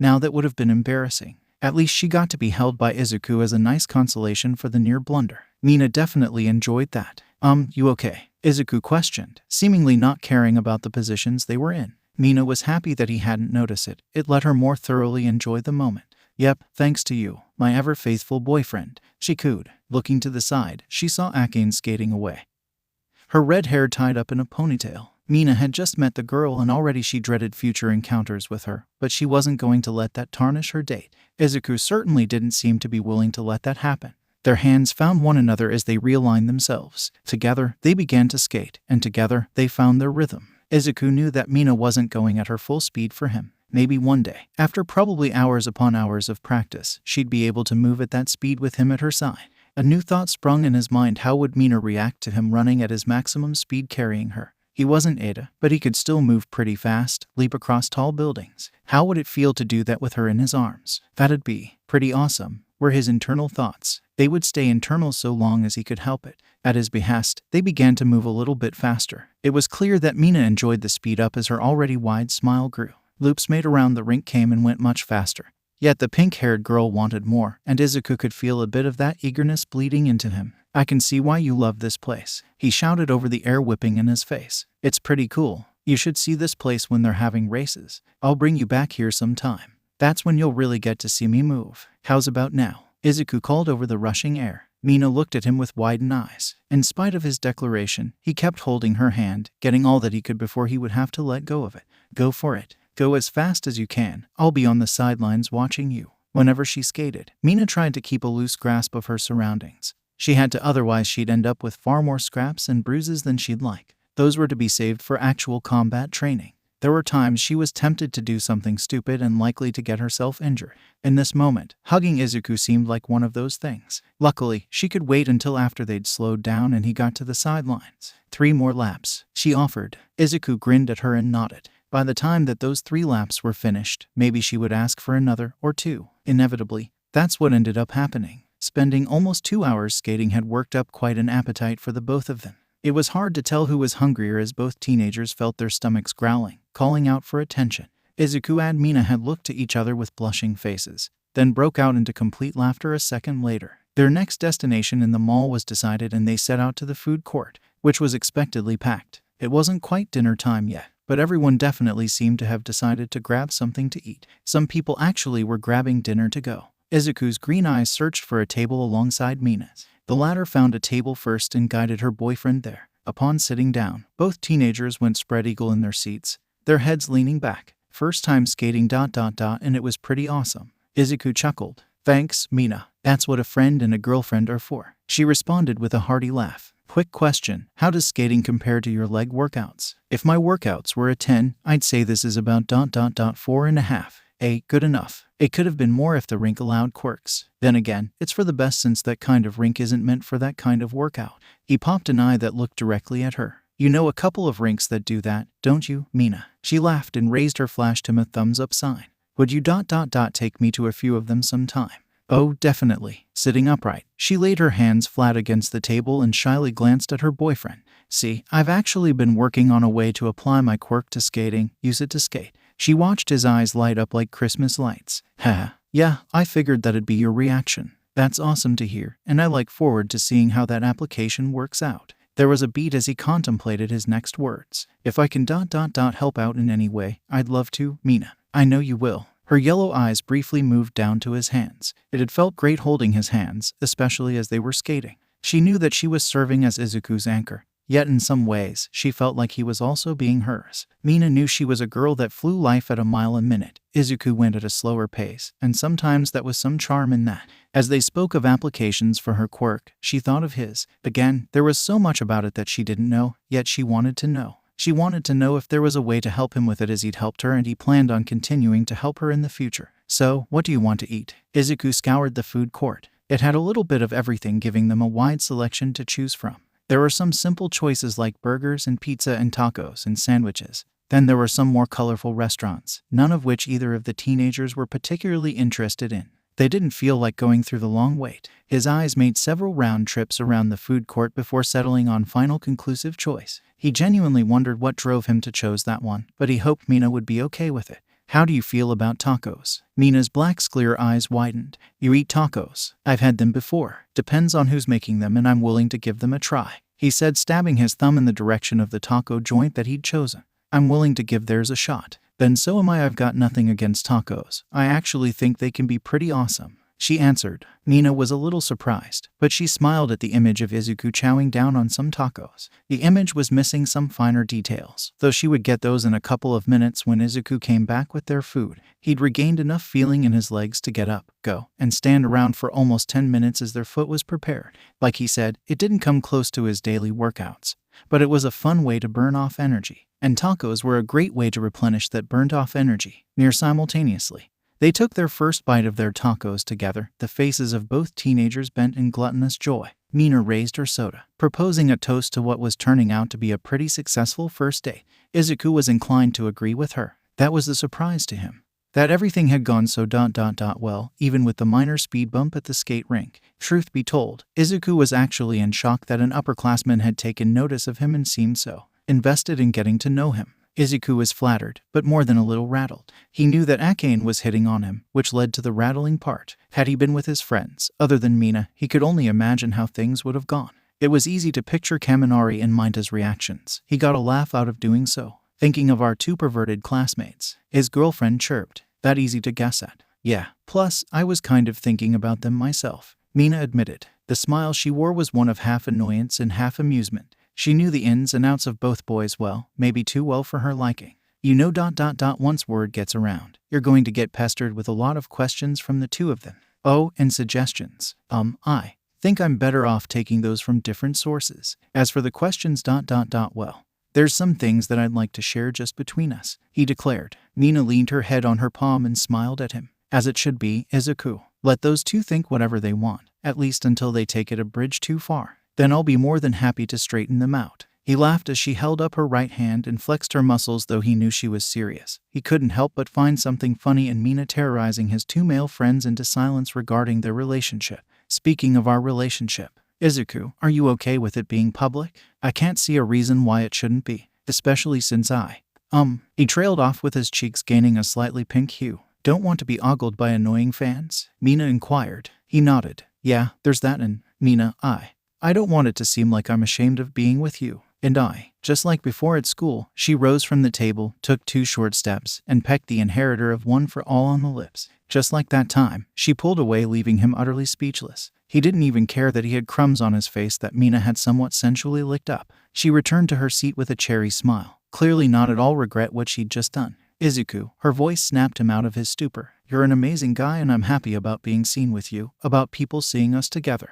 I want everyone to know it, especially some harpies who probably think they can pull a face one on you. I've had that happen to me a handful of times after the sports festival. That was the first time that someone was so upfront about interacting with me, he explained with blushing cheeks. Izuku's eyes went to Mina's, causing the blush to deepen. But I never really felt anything serious for them. Not as serious as what I feel for you. Like I said, Izuku, you seem to always know just what to say to please a girl. It's one of the reasons I gotta keep you for myself. Her statement was capped off with a wink that really had the green-haired teenager blushing, and practically on the verge of exploding in his seat. Thank you. Mina, thank you for so much, he whispered in a heartfelt voice. Humility was a virtue, or at least that's what she'd heard. Mina believed it. But it wasn't until Izuku Midoriya came along that she realized it could be downright attractive. She knew that humility didn't mean being unable to stand up for yourself or for others. Izuku did both of those things in amazing ways. Seeing that, Mina felt an urge to stand up for him, to spend more time beside him. She also felt a desire to keep him to herself. As that little encounter at the mall skate rink had showed, in spite of what Izuku thought of himself, was becoming seen as the hero he strove to be. He was on the right track, and that was undeniable.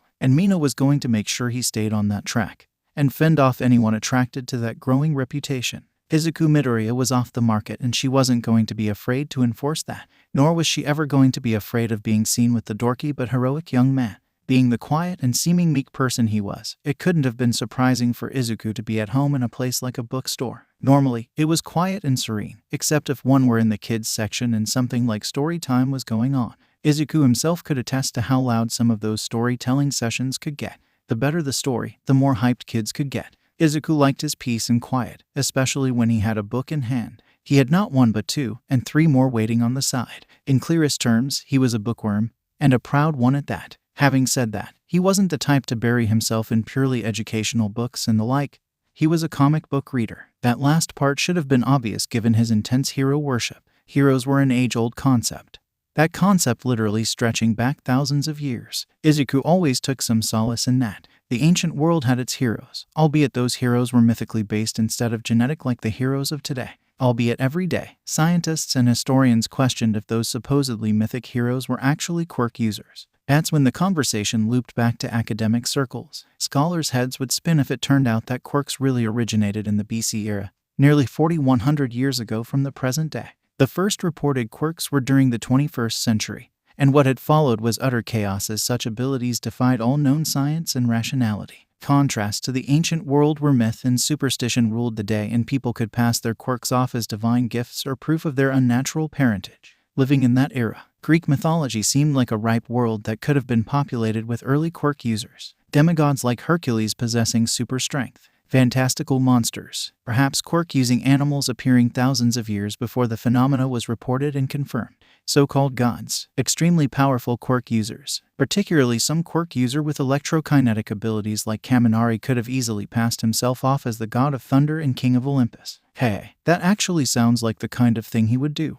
especially if it got him loads of girls. It went without saying that those myths are the sorts that didn't particularly catch Izuku's eye. Unfortunately, he noticed quite a bit of these epic stories involved a lot of lust, a lot of sleeping around, some of it not even consensual on one half, and a whole lot of drama. Few heroes led as a dramatic and interesting life though, as Hercules, the son of Zeus and greatest hero in Greek mythology. Or, as Izuku and several dozen other children around the world called him Ancient All Might. Was there a real Hercules? Was he All Might before All Might himself? They were certainly interesting questions that could fill a person like him with awe and wonder. Regardless, stories of him had long since fascinated humanity, serving as a symbol of unimaginable physical strength and endurance. The stories centered on his life, his 12 labors and other adventures, were numerous. Marvel, one of the two comic giants of the 21st century, had an entire line of stories centered on him, growing out of the mythology of their Norse hero Thor. Izuku loved them both, but he personally felt a stronger connection to the Greek demigod. Given the similarities between their powers, it wasn't hard to see why.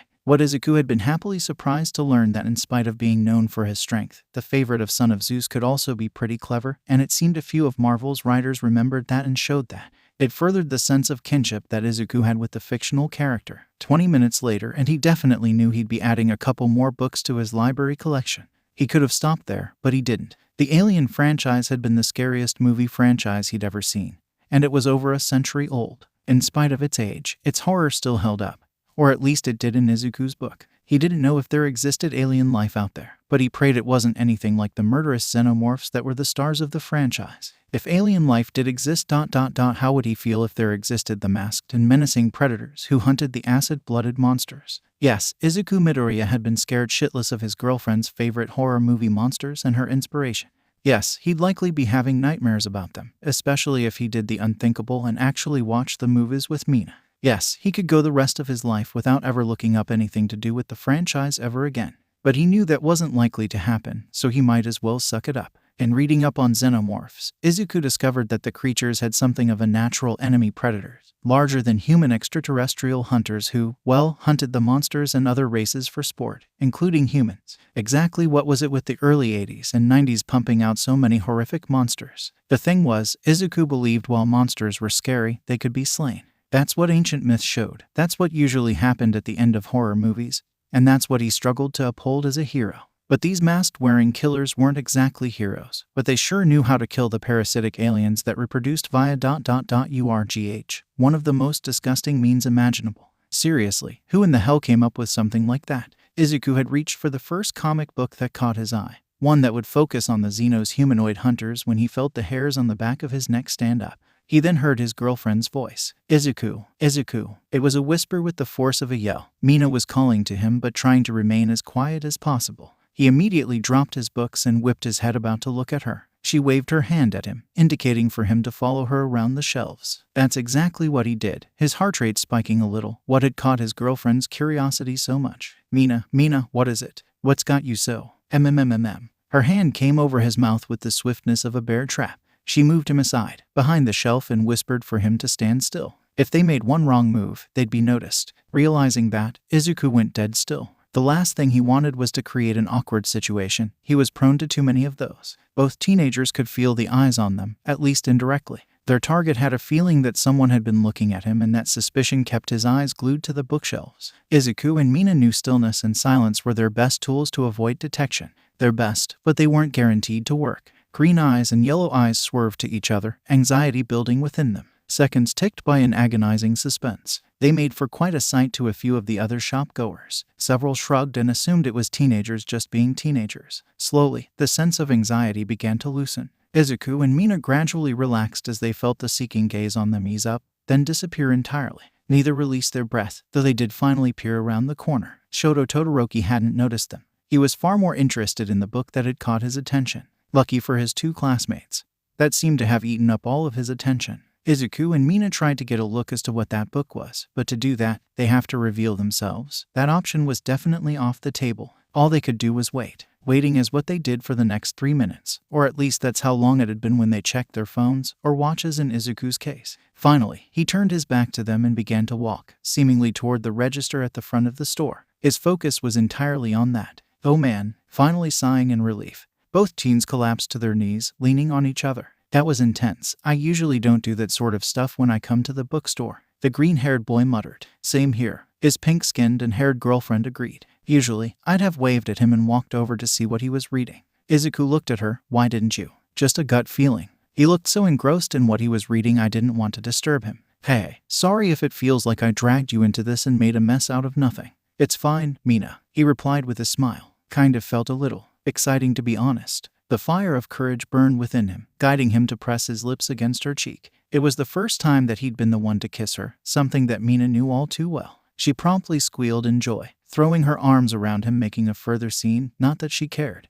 Izuku didn't care either. He was sure that Todoroki was at the register by now and almost done. Yesterday, I picked up a package from my dad and he was there picking up a package himself. He explained once Mina pulled away from him. He asked me about well, how I'm good at forming relationships with others. He was asking for romance advice. Mina declared. How could you know that? He responded with shock. Sitting upright, Mina assumed an almost sagely position beside him. Trust me, Izuku, while you may know the ways of the hero, I know the ways of romance. Mina Ashido, future superheroine, Pinky. His confused expression broke into amused laughter. Mina snickered alongside him. Seriously though, trust me. If he came to you asking something like that, then he's trying to get closer to someone. Now that you mention it, he said there was someone he wanted to make a request to. The pieces started to come together with his girlfriend's assertion. Romance hadn't exactly been on his mind, but he did realize that Todoroki's thoughts were focused on someone.